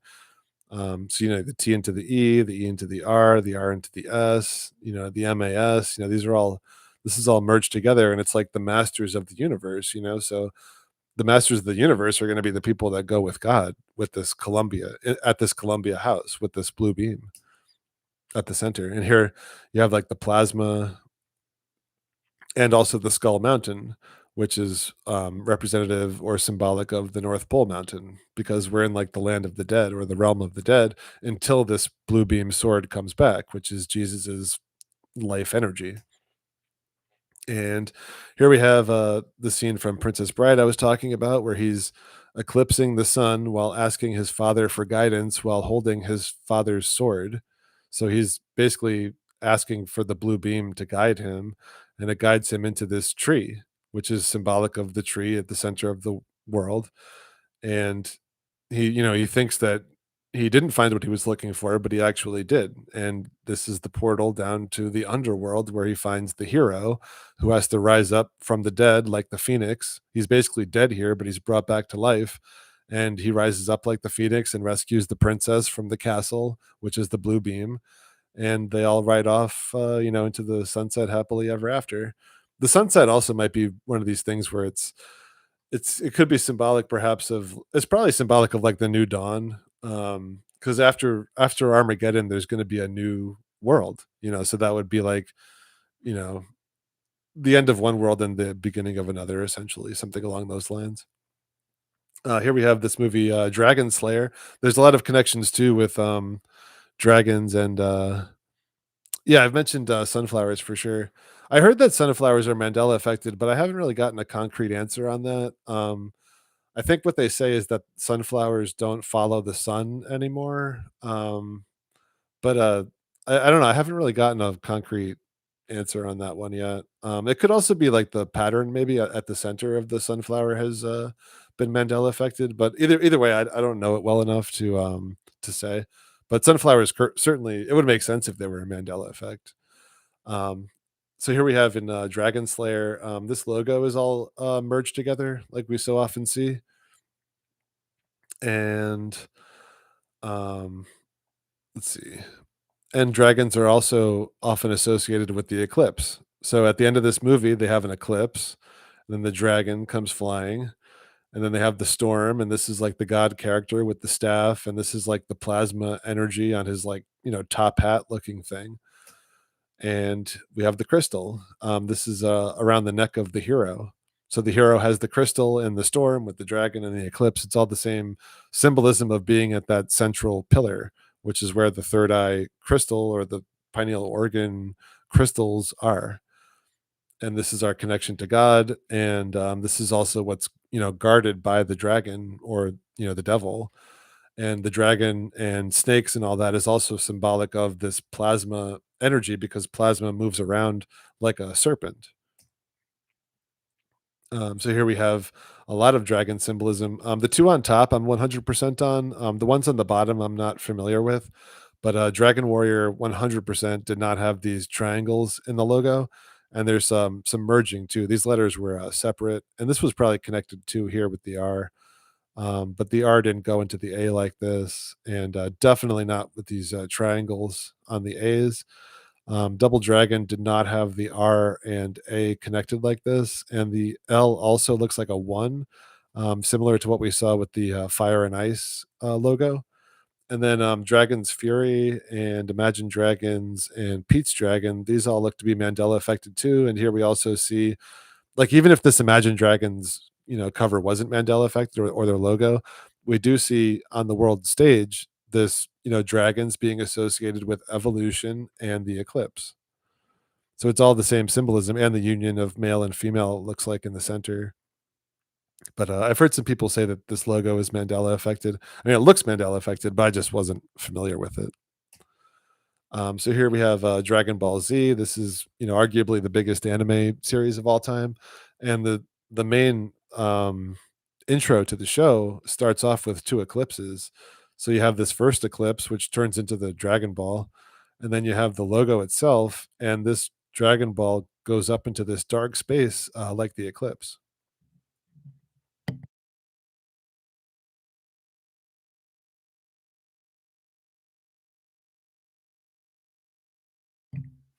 Okay.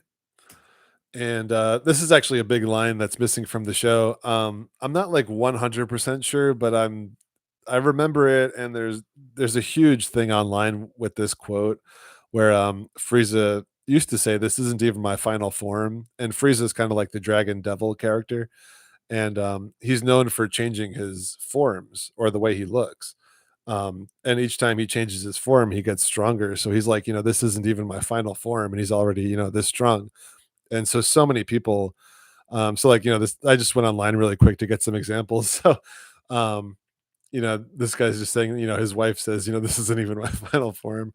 Here's a, weightlifting shirt, or a sweatshirt.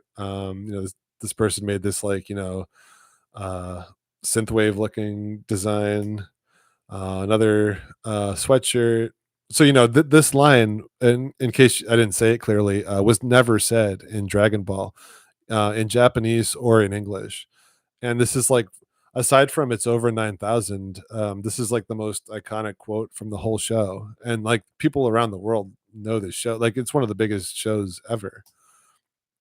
Here you have like this card decal. This isn't even my final form.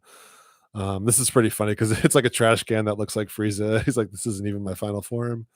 So yeah, so I looked it up on Google, and this is like the typical answer where they're like, "Oh, it's a misquote. It wasn't actually said," but everyone remembers it and says it all the time. But they do actually even bring up the Mandela effect to Google's credit. Of course, they're not really giving the right answer, but at least they mentioned it. But this is like the dragon devil character saying this isn't even my final form, but now he doesn't say it anymore, so does that mean he's at his final form, or are we just supposed to look at the original quote of it? But I'm like, I would say I'm like 90% sure on that one. I don't want to go 100 just because I'm not at 100 for that one, but certainly a lot of evidence, and that is what I remember, but it's just not like a super crystal clear memory, like, because I remember other people saying it, so, um, but, just bringing it up, and I think it's another, dragon related, because it's all about the dragon and evolution. Like I've shown you guys a bunch with the cocoon stuff and the butterfly stuff and the chalkboard on iPet Go 2, where like evolution is like the name of this game, where we're either going to spiritually evolve up or spiritually devolve down. So saying, having a devil character saying this isn't my final form, that kind of leads in with this all this dragon, you know evolution type connection. And here we have like Dragon Heart with the RA merged. And this one's, there's interesting, like the more you look into these, the more you get from them. Like, you will believe a new beginning. These are all like really interesting subtitles. And Braveheart too. This is like what we saw with the Dragon Warrior title, where the A's have almost like the water symbol or ice perhaps, or just the downward pointing triangle. It's kind of like the Triforce symbol maybe. But it definitely was not like this. And this probably wasn't here either. I'm not like 100% sure on that, but I assume it wasn't. But I know for 100% fact that the logo Braveheart did not have these downward facing triangles. So you have, Dragonheart, Braveheart, Dragon Warrior, these are all related concepts. And of course, here again, we have the sword. It's not facing exactly down, but it's basically pointing down like the sword and the stone, and the union of the male and female, or the marriage. Here's a better look at Dragon Warrior in case you're familiar with this game. 100% didn't look like this. I had this game when I was a kid. Actually, I played it a lot. It was an awesome game. But yeah, no way. Here's the back of the box. Here's a VHS. No way. 0% chance on that it was always like this. No way. So here's another one I think relates to the Eclipse too, is the Dole logo. So all the letters are merged together, and then this like Eclipse splat is way bigger than it used to be. I don't remember it going past the O, but now it goes into the D and even into the L and the E. So the Eclipse like Corona got much bigger on this logo. It looks more like a paint splat now, but it definitely did not used to look like this. When I was a kid, we used to get like Dole, orange juice and like pineapple chunks and stuff like that. Like it definitely 100% did not have this huge splat in the middle. So is this like a bigger shine to the eclipse? Here you can see the Dole logo. So from 1986, basically my whole life, it was like this, and that's the way. No way was it always like that. And here you could just see some examples. This is like an old commercial. So on this old commercial, it definitely was like that. You could see it for yourself on YouTube. And the word dole, it has some interesting definitions too that you could check out. Interesting too. There's an archaic definition for one's fate or destiny. So that's an interesting definition too. And dole means to like give out. So is it God giving something during this eclipse period? Something along those lines. So now let's get into these Terminator logos. Terminator, the first one has like the A pointing to the left now. It used to just go up normally. And the Terminator also relates to the eclipse. That's why I'm bringing it up, because it's the boundary between the day and night sides of a celestial, body. If you want to buy all this, whatever. But regardless, it is the Terminator line on the moon. Whatever is causing this divide between light and darkness, it is called the Terminator line. So I think that's what this is, at least partially related to. Also, someone was bringing up how Arnold Schwarzenegger's name is different now. I do remember the T right here, and I remember it being GAR at the end, not GER. And Arnold, well, I don't want to get too into that, but Arnold could be also like a nickname for God with the AR, like Arthur and a bunch of other words. But this is interesting too, because a lot of these movie posters have like, it seems like it's not just the Mandela affected logos, but also like added phrases and like taglines. So like I don't remember this saying "it's nothing personal" um, on the Terminator 2 poster. Like this is weird. And the A pointing to the left, it wasn't like that. And what's interesting is I noticed this A pointing to the left before the A in the word day was pointing to the left. So this poster has actually changed multiple times since I've been looking at it. And of course, the word judgment doesn't have the E after the G anymore.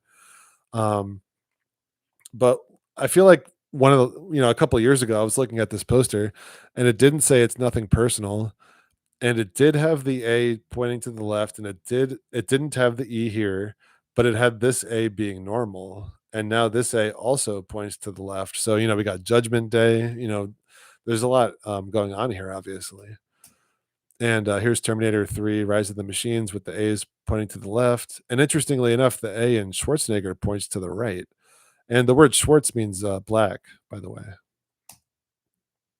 And here in Terminator Salvation, this one is like all about like a Jesus character, basically the John Connor character, the JC, and the A's aren't pointing either direction.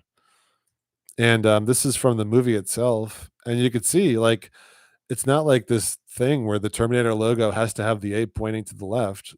Like so in this movie, this is the fourth Terminator movie, and the A just points straight up. And this one is like the salvation, and it's all about the Jesus, the JC character. And it starts off with this Cyberdyne symbol in San Francisco, which is where the Needle Building is, and it's the genetics division. And here we have again the pyramid symbol, and this is like that Vav tent peg that Jay talks about a lot, and it's likely symbolic of the blue beam as well, and the flux capacitor in Back to the Future, which is also a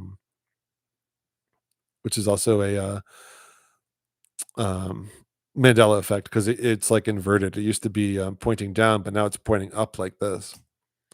And the movie starts out here. You can see they're still doing the credits with a guy getting a needle, and it's actually like a lethal injection. And they rise him up. This is kind of like reverse Phoenix symbolism, and then he's like in a Christ pose. And this is a guy who this is like a murderer who chooses to become a machine, basically, and then he gets laid back down. So it's kind of like the reverse Phoenix. Instead of going down and coming back up, he gets put up and then back down. And then they give him 6 needles. So we usually see the number 6 associated with these needles. And then Helena Bonham Carter, she's like the one in charge of this operation, turning him into one of the first Terminators. And she has the light behind her, and then her head eclipses the light. So here again we have this eclipse symbolism, because this is all about the merging of worlds, where this human is now merging with the machine world. And here also, it's like the diamond ring eclipse. So here we have the next Terminator movie. This looks very Mandela affected to me. New mission, new fate. Um, you have the split E's, the R missing part of it. The A is strange. The O is broken and open. Same with the R. So I think that's a Mandela effect. Although I'm not 100% sure on this one. This isn't a movie I paid a lot of attention to. I just know that there's a lot going on with these Terminator movies. Here's another look at it, and it's called Genesis. Obviously that's a big deal, and also in this case, Genesis relates to the AI system that takes everything over. Here's another one. There's a lot of symbolism too I can go into with these posters, but I don't want to get too off track, and keep this hopefully under 3 hours. Oh my god. Ugh. All right, so and this is the newer Terminator. I mean, this is one I didn't pay too much attention to either, but I mean, it's so ridiculous. You have like the T going into the E that's split. You have the N. Like whenever you see two letters just totally merged, that's a Mandela effect. I mean, like they would make a Terminator movie with the N and the A totally merged together like this. Like you can't even read it. And then the T into the O, and it's also called Dark Fate. So interesting there. So maybe like the A pointing to the left and merged with the N is also associated with having a dark fate, you know, something along those lines. When we figure out all the letter meanings, I think it'll make more sense. So here it's kind of like the eclipse symbolism here too. Welcome to the day after Judgment Day. I mean, the day after Judgment Day will be a dark fate too, because like the Bible says, the sun will lose its light or no longer give its light, and the same with the moon. So it's going to be like darkness, at least for some people, or most people. And also, one of the changes too with the Terminator movies is the Terminators now have human teeth, and I definitely don't remember this at all. So here you can see all these different designs. They all have human teeth. So this is strange. And I think it also symbolizes what the Mandela effect is saying here is that, this robot army of the dead is it's not robots. It's all symbolic of actual humans. And this is the end of the newest Dark Fate Terminator movie. So you have like the red eye for the AI. Usually this is on the left side, but here they're showing it on the right. But he does have the human teeth, and then the light goes out here. And the one eye symbolism is also symbolic of that apex dome symbol, but usually AI is associated with the left eye because it's like a left hand path type of thing. And here's the first Terminator movie. He has human teeth. Um, I took a couple of shots. You can see it pretty good here. I don't remember this at all. Like it is a kind of a small detail, but I don't remember ever seeing human teeth in a Terminator. I don't remember the Terminator ever being shown with human teeth in any situation. And these red eyes. And I think this is also similar to the Babe the pig. So Babe now has like a human head of hair, basically, but it's because of this pig symbolism. So basically, the humans who are symbolized as pigs are the same humans that are going to be joining this Kraken army of the dead. So it's basically like saying, pigs can symbolize humans and these robots can symbolize humans too. All for a negative, no offense to Babe. I'm sure this is a cute movie. This is also, I think I did see these movies a long time ago, but I would have to rewatch them. But this is very, Emerald City, North Pole looking symbolism here. And here's a shot from the movie. Babe definitely did not have this like tuft of human hair at the top of his head. He just looked like a normal pig. This looks ridiculous. uh, so I guess going back to the twin pillar stuff, showed this. Okay, so there's also just a lot of moon and sun. Yeah, our DNA is similar to pigs for sure. But when you see like pig symbolism in these types of stories, it'll usually be relating to spiritually devolved people. Um, so if you keep that in mind, you'll see it pretty often.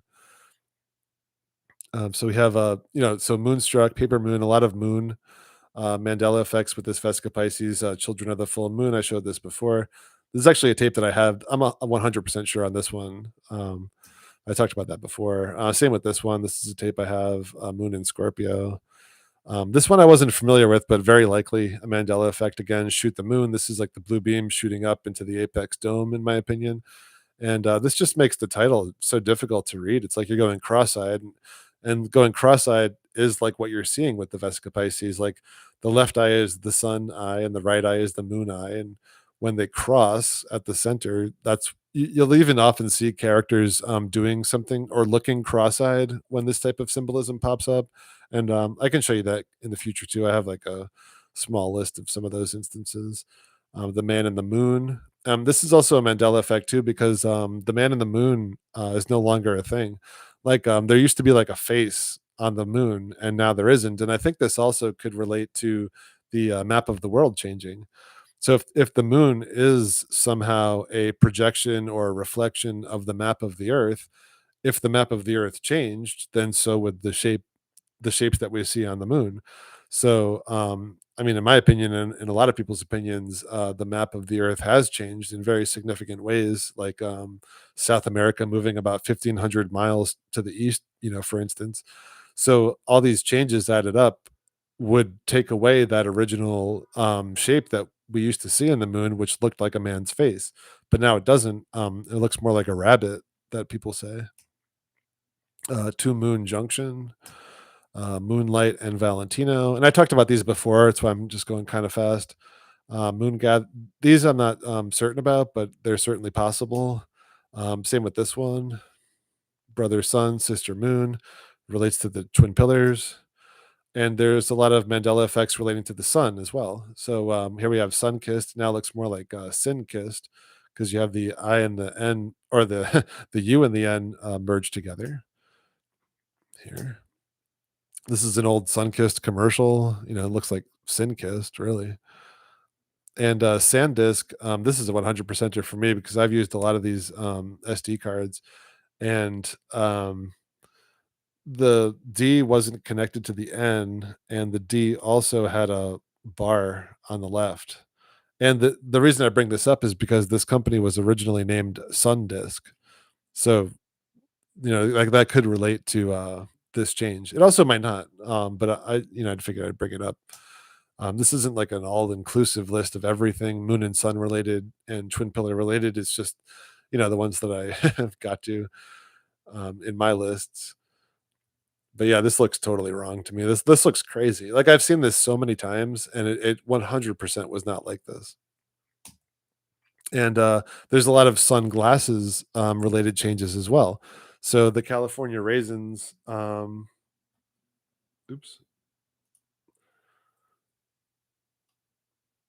Okay, my computer was just having a. It was like buffering, but it looks like it's okay. Um, so yeah, the California raisins, they used to have sunglasses for sure. Like I never really cared about them, but I definitely remember them all walking around in commercials with sunglasses. And weirdly enough, when I looked it up, it seems like one of them might still have sunglasses, but I remember them having just black sunglasses, like all of them. Hey, unindoctrinated. Good to see you, man. Yeah, these look ridiculous. Like I said, like I remember all of them, or at least most of them, having just thick black sunglasses. I don't, like these extra colors. I just don't remember that. Raisin Bran. This is 100%. The sun used to have sunglasses, and now it never did. Also, the name Kellogg. I think this is another change. I just remember the one G on Kellogg. Now it has two G's, and I think this also relates to like the devil or antichrist symbolism.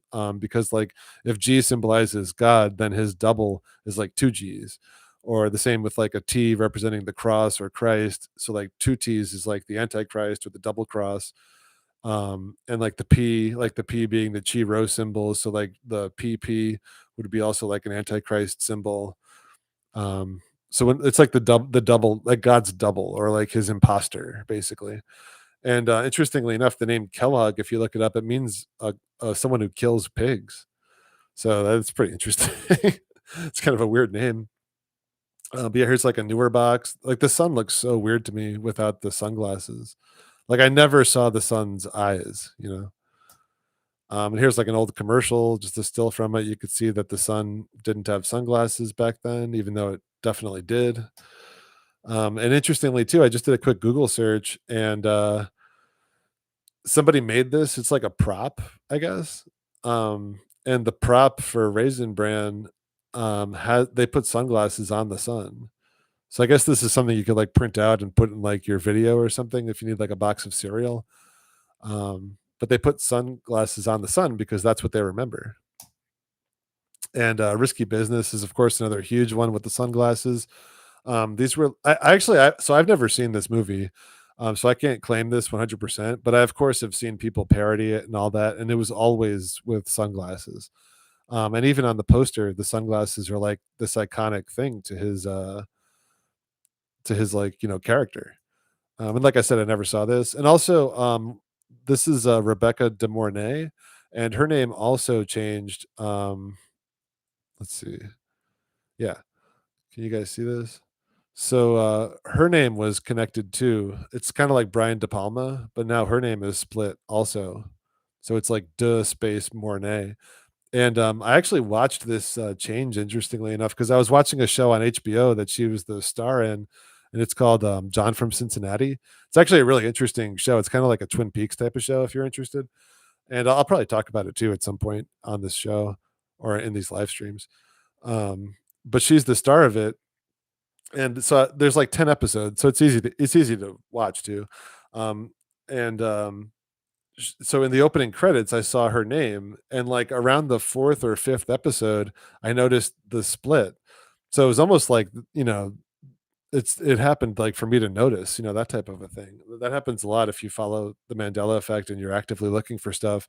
Like the changes will literally happen like for you. Like it's obviously for everyone, but it's like, somebody has to notice it in order to, you know, tell people online about it. So I feel like this one changed like literally like while like not like the second I was looking at it, but I was basically like looking at it and it changed. So here's Tom doing the dance, and this is different in a number of ways. This shirt was like just like a more of like a white shirt. He also was singing into a hairbrush, not a candlestick, and he of course had sunglasses on, like the famous Ray-Ban sunglasses. And to be honest, like this looks so silly without the sunglasses. Like the sunglasses, this was what made this an iconic scene. And this just like if you watch the scene now, it just looks silly. But like I said, I've never even seen this movie, so I can't say from my own experience. But here we have The Simpsons doing it with Homer with the sunglasses. This is from The Nanny, and I think Hazel Fiver has videos on this, and Moneybags has videos on this, and I think Need Input also has a video on it. If you guys want to check out their videos, and obviously check out their channels and subscribe to them because they all do awesome work. But this is from the Nanny, where he's got the sunglasses. This is from a show called Being Ian, which I think is a British TV show for kids. Interestingly enough, too, they have like the Clowns from Outer Space poster on the wall. But here he's doing the dance and he's got the sunglasses. This is from Doug doing the dance with the sunglasses. This is from the Ben Stiller show, and Ben Stiller, he has like a whole shtick where he does like Tom Cruise's stunt double. So he's doing like the Risky Business scene with the stunt. So this guy who's like studied Tom Cruise's career, and part of his act is pretending to be Tom Cruise. He puts the sunglasses on. Like Tom Cruise was never wearing sunglasses in that scene. So I don't know, like I don't know how people can force themselves to believe that this isn't happening. There's just so much evidence. This is from the Critic TV show. This is like actually, I think this is like he's doing a spoof on Interview with the Vampire, which is interesting too because that's another big Mandela effect. It used to be a vampire, and now it's the vampire.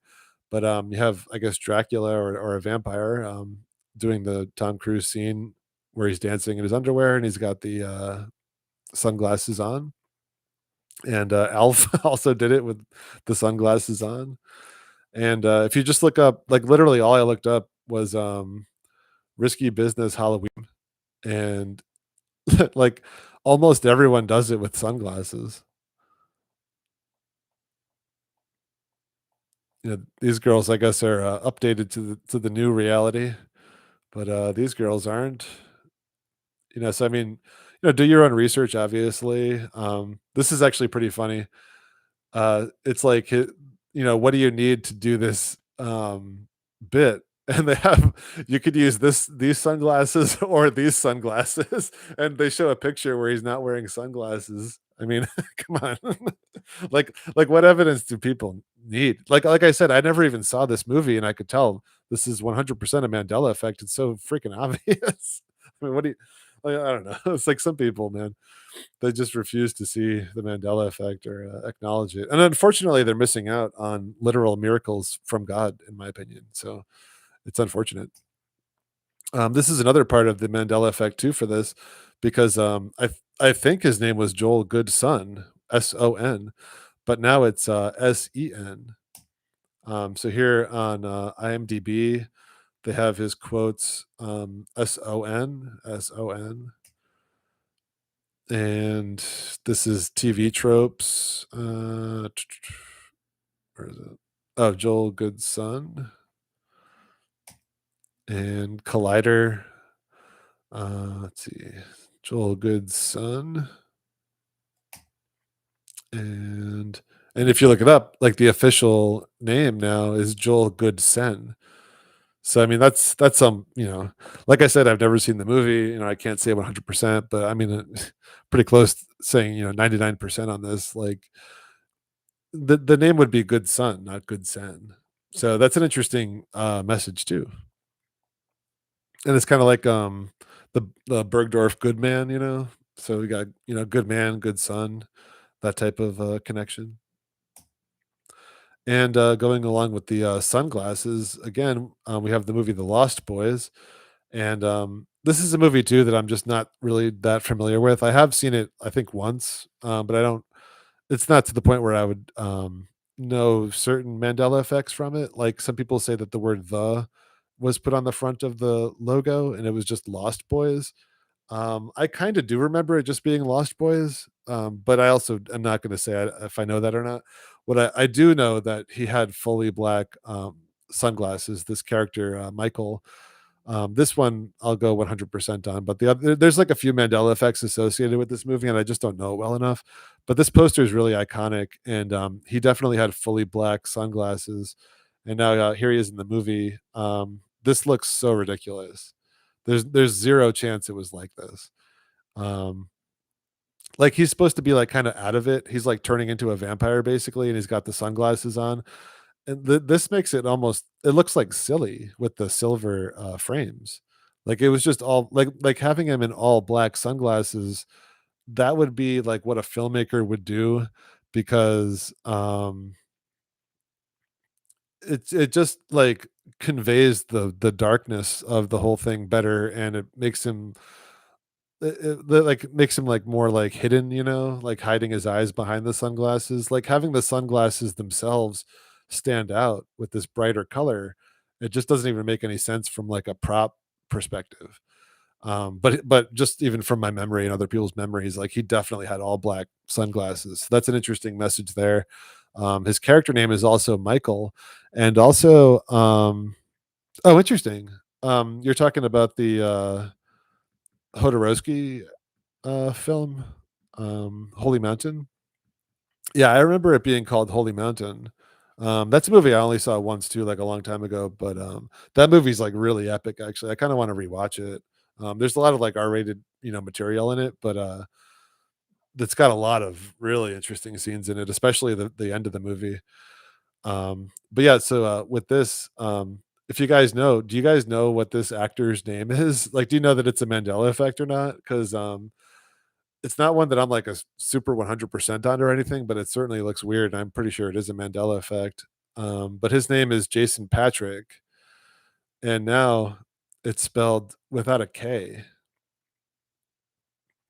So I'm pretty sure this is a Mandela effect. I'm not 100% sure because I didn't really like watch a ton of this guy's movies or very often. Like I didn't see this name too much, so I can't go like 100% on it for myself.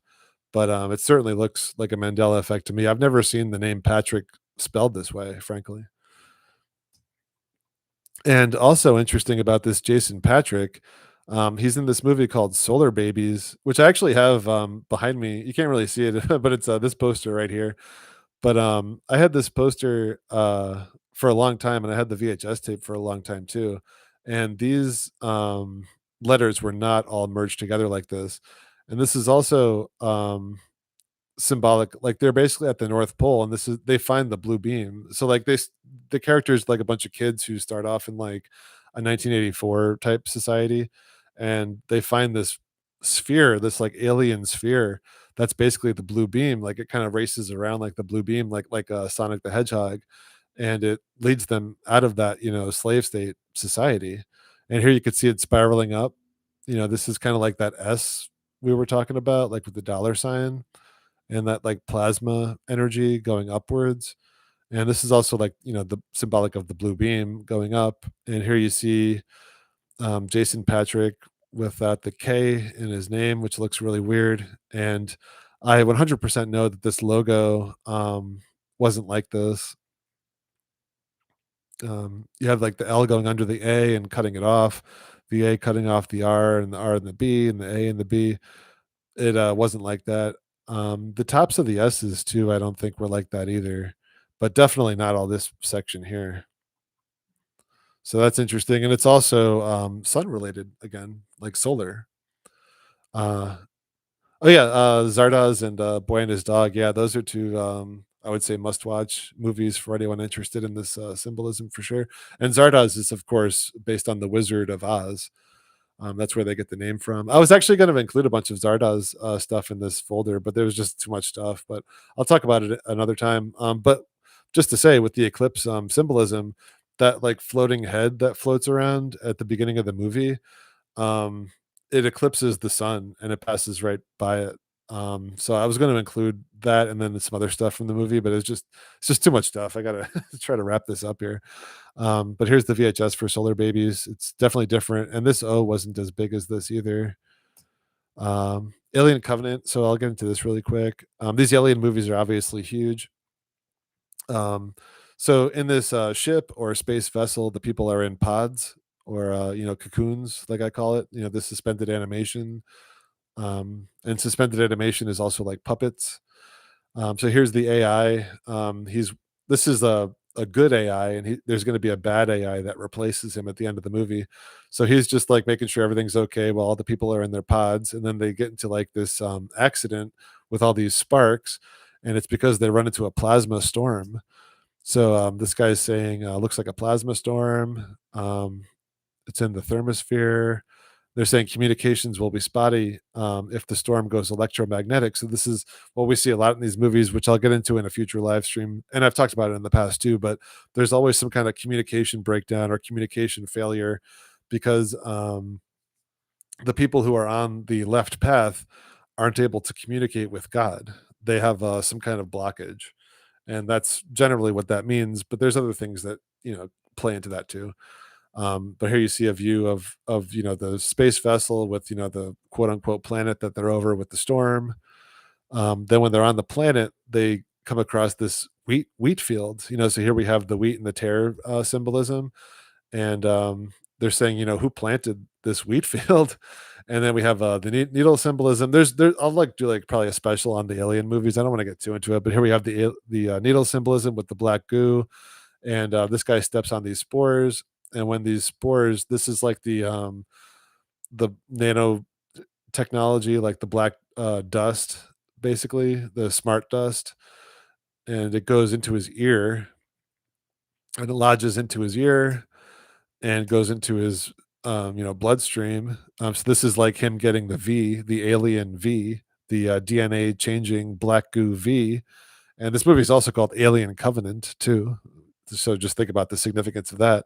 And then after he gets this alien black goo dust put into him, he stands up and his head eclipses the sun. So here's the eclipse symbolism, because we just saw worlds merging. So now his world is merged with this alien black goo world. And here we have the evil AI, and he killed the woman from the previous movie and buried her in this garden. So this is all the garden symbolism, where he's like, I thought the garden was the right place for her. And then he's looking out over this field where he basically killed the camp of the saints. And then he's saying, my name is Osmandius, King of Kings. So here's like this Oz symbolism, like this inverted Jesus symbolism, because AI is like the inversion of Jesus. And it's like I was talking about with like Colombia. So you could have Yah, like IA being like Yah. So like AI is the inversion of IA. And here we have what happened. So he's dropping this black goo smart dust onto the camp of the saints. So this is the Kraken AI, hive mind attack on the camp of the saints. And you could see they're making these like a DNA spiral down to them. And here's the concentric circles coming down. So that's like the North Pole symbolism. And then here, these are the people at the camp of the saints, and they get completely engulfed in all this black goo, and they all die basically in horrible ways. And here's like the dome symbolism. And then this is from this poem, Osmandius. Look on my works, ye mighty in despair. So if you want to look into more of this Osmandius poem, it's pretty interesting, and it also relates to the Wizard of Oz, in my opinion, and it also relates to another Mandela effect. If you guys are familiar with the pharaoh Ramses, this is how his name is spelled now, and his name for me definitely was Ramses. So now we have an extra es kind of inserted into the middle of his name. I never saw the name Ramsey look like this. Oops. So here we have the two AIs. This is like the double, the twins.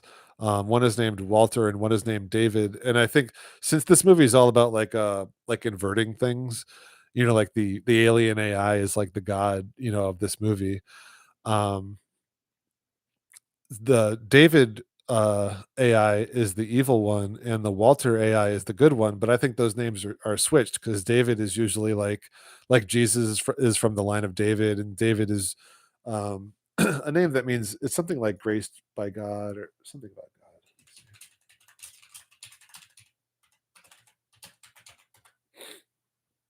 Yeah, so David means beloved or loved by God. And then Walter is generally a name that's used, or like W names, they're generally used for like a devil or antichrist type character, like Walter White in the Breaking Bad, and like Willy Wonka, that type of character. Um, but in this case, they're switched, because this is a movie where they like invert the symbolism. So they get those two AI get into a fight, and now the unaware people who are basically spiritually asleep because they're not aware, they don't notice that the evil AI replaced the good AI. So they get into these pods or cocoons, thinking that everything's fine. And then once she's all sealed up in this pod, she's talking about this cabin on the lake that she was talking with the good AI. And then this bad AI, he doesn't even know what she's talking about because he wasn't there. And then he does like this, like, shush, symbol. And then she realizes too late that she's been had, and now she's completely at the mercy of this evil AI that's going to perform all these horrible, experiments on her with the black goo and the alien and all, whatever he has in mind. But this is the people who got the V, basically, and the people who are aligned with the Antichrist and don't realize what they're getting themselves into.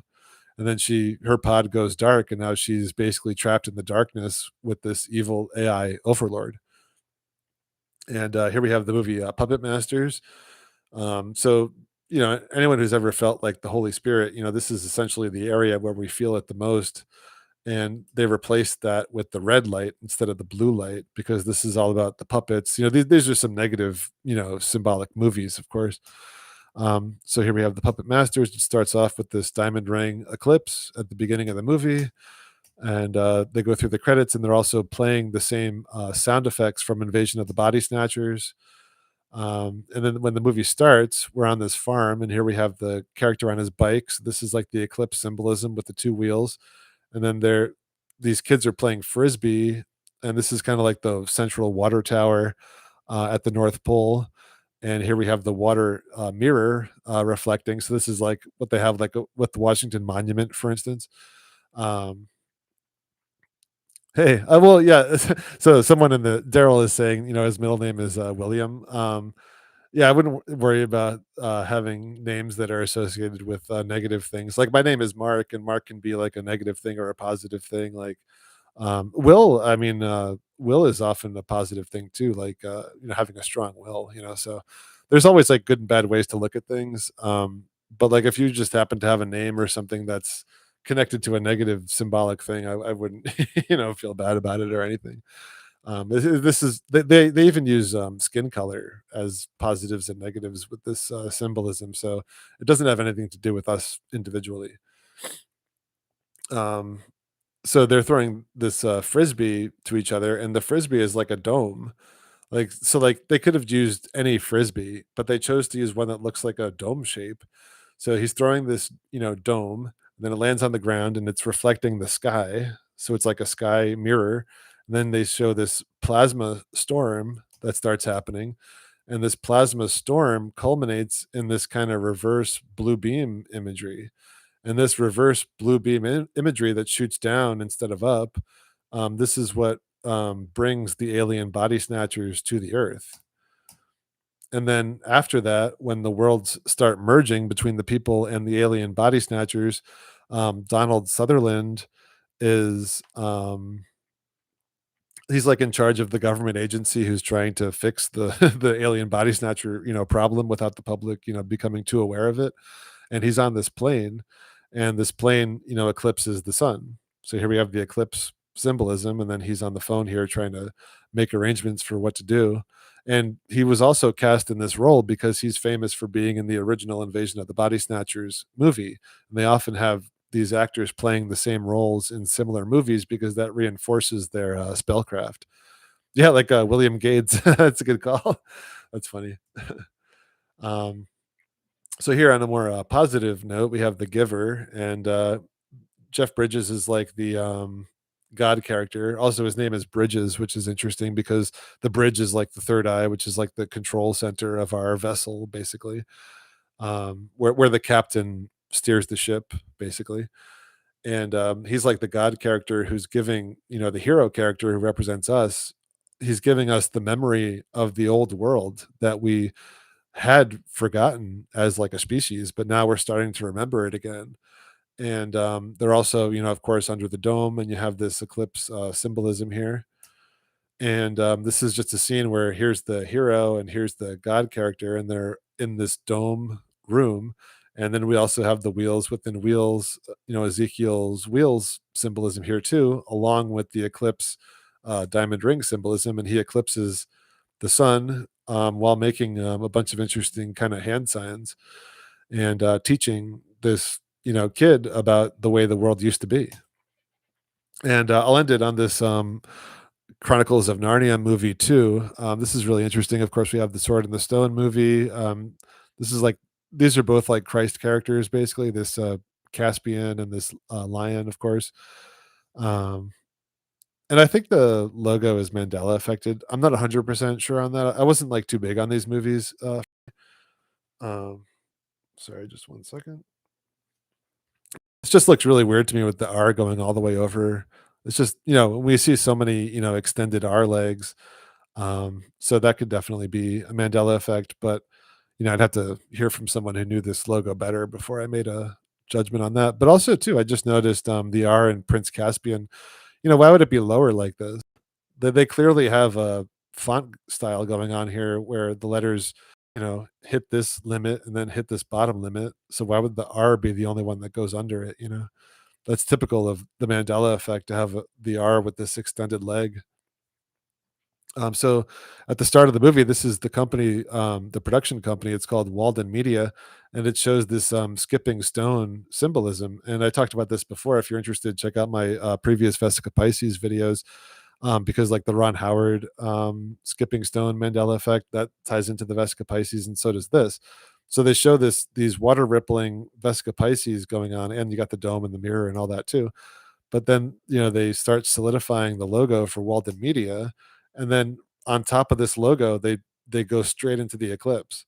So here you have the Vesica Pisces of the eclipse, and then this just turns into the straight up looks like the moon, and then this whatever eclipse, another moon. I don't know what's going on here, but you know, uh to the point, the movie starts out with this heavy eclipse symbolism, and here we have the diamond ring eclipse, and the this moon or whatever passes in front of the other moon, and then they show the darkened, North Pole castle, and this woman is giving birth. So this is like the Vesica Pisces symbolism too of giving birth, and then she has this baby boy who's going to be like the usurper of the North Pole area. So Caspian, he's the rightful heir to the throne at the North Pole, but this new king who's taken the old king's place has a son of his own now.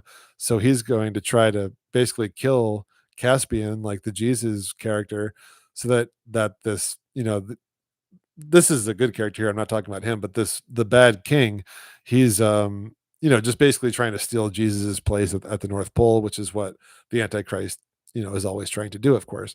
And this is more like the God character who is rescuing the Jesus character from his bed after the baby is born, and just tells him, he has to get out, he has to run, he has to leave the area for the time being, and then he could come back and be the rightful ruler, at a future point, but not until the Antichrist is defeated.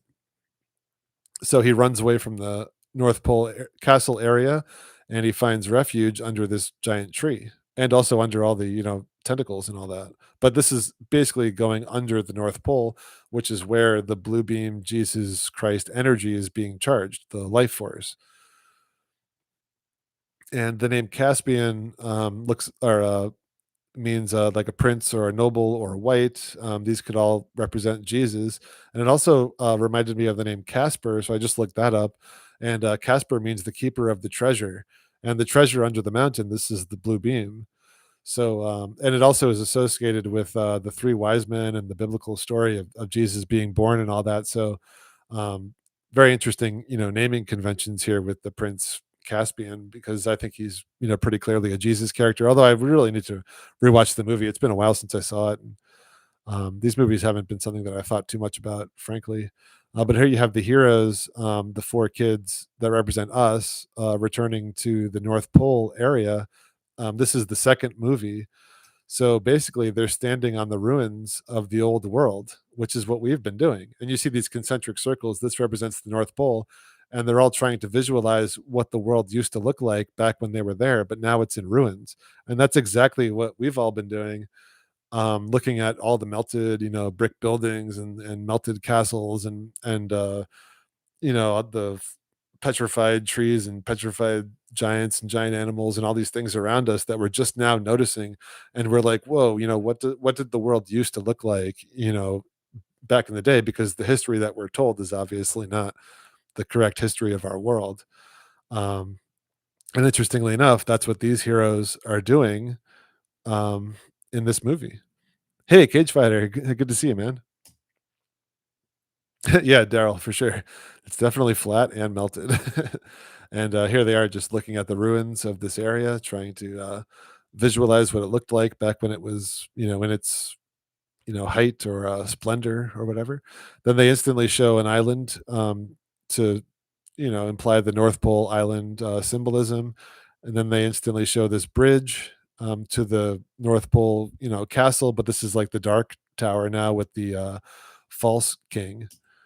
And inside of this dark tower, this is the throne, and this is the 101 throne. So you have like the twin pillars and the central portal throne.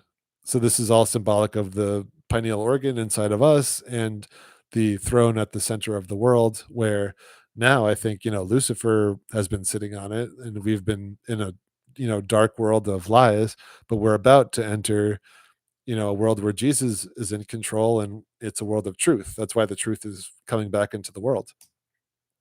And here's the heroes on the Vesica Pisces boat, and they're traveling between the twin pillars. And you'll often see Vesica Pisces boats in these, and also in IPEC Goat too. And I showed a bunch in the Vesica Pisces live stream I did before. And here, this is the false king. He eclipses the sun as he's being killed here. Because he's essentially like the antichrist ruler, and the hero finally dispatches him so that the good people can rule the camp of the saints area once again. So now the castle is in the light, it's no longer the dark castle, and it's a little hard to see here, but this is like the world tree that they're at. So this is all symbolic of the North Pole area. And here we have like the two Christ figures, or perhaps like the Father God figure and the Jesus figure, and the heroes. That's like us. And they're at the World Tree. And this is like the Camp of the Saints. And interestingly enough, this tree opens to a Vesica Pisces portal. And this is like the passageway between worlds. And some of them return to their world, and different people go different places. And at the end of the story, the rightful king of the world, who's like the Jesus character, he gets the sword to, rule this area and be the rightful king of kings. And I think that's it for today. Cool. Well, I definitely appreciate you guys being here, and some awesome comments in the chat. But just checking out the chat here. Thanks for the hearts and thumbs up and stuff, guys. I appreciate it. So actually, this will be the end of the Twin Pillars focused videos, and I'll be starting more on the North Pole and blue beam symbolism going forward. And then eventually, once all that's in place, I'll be hitting the Mandela effect really hard, and I think we'll be getting into a full, understanding of excuse me, of the world script and the Mandela effect, and how they both how the Mandela effect essentially reveals to us all these key elements and symbols of the world script that have been around us our whole lives. Um, but yeah, it's been a while. About 2.5 hours. It's always longer than I hope it would be, and my voice is always kind of fried by the end. But yeah, I appreciate you guys being here. Thanks, Pat. Thanks, Drew. Thanks, Cage Fighter and Daryl. I appreciate you guys being here. Music. And I'll catch you guys on the next one. And until then, God bless.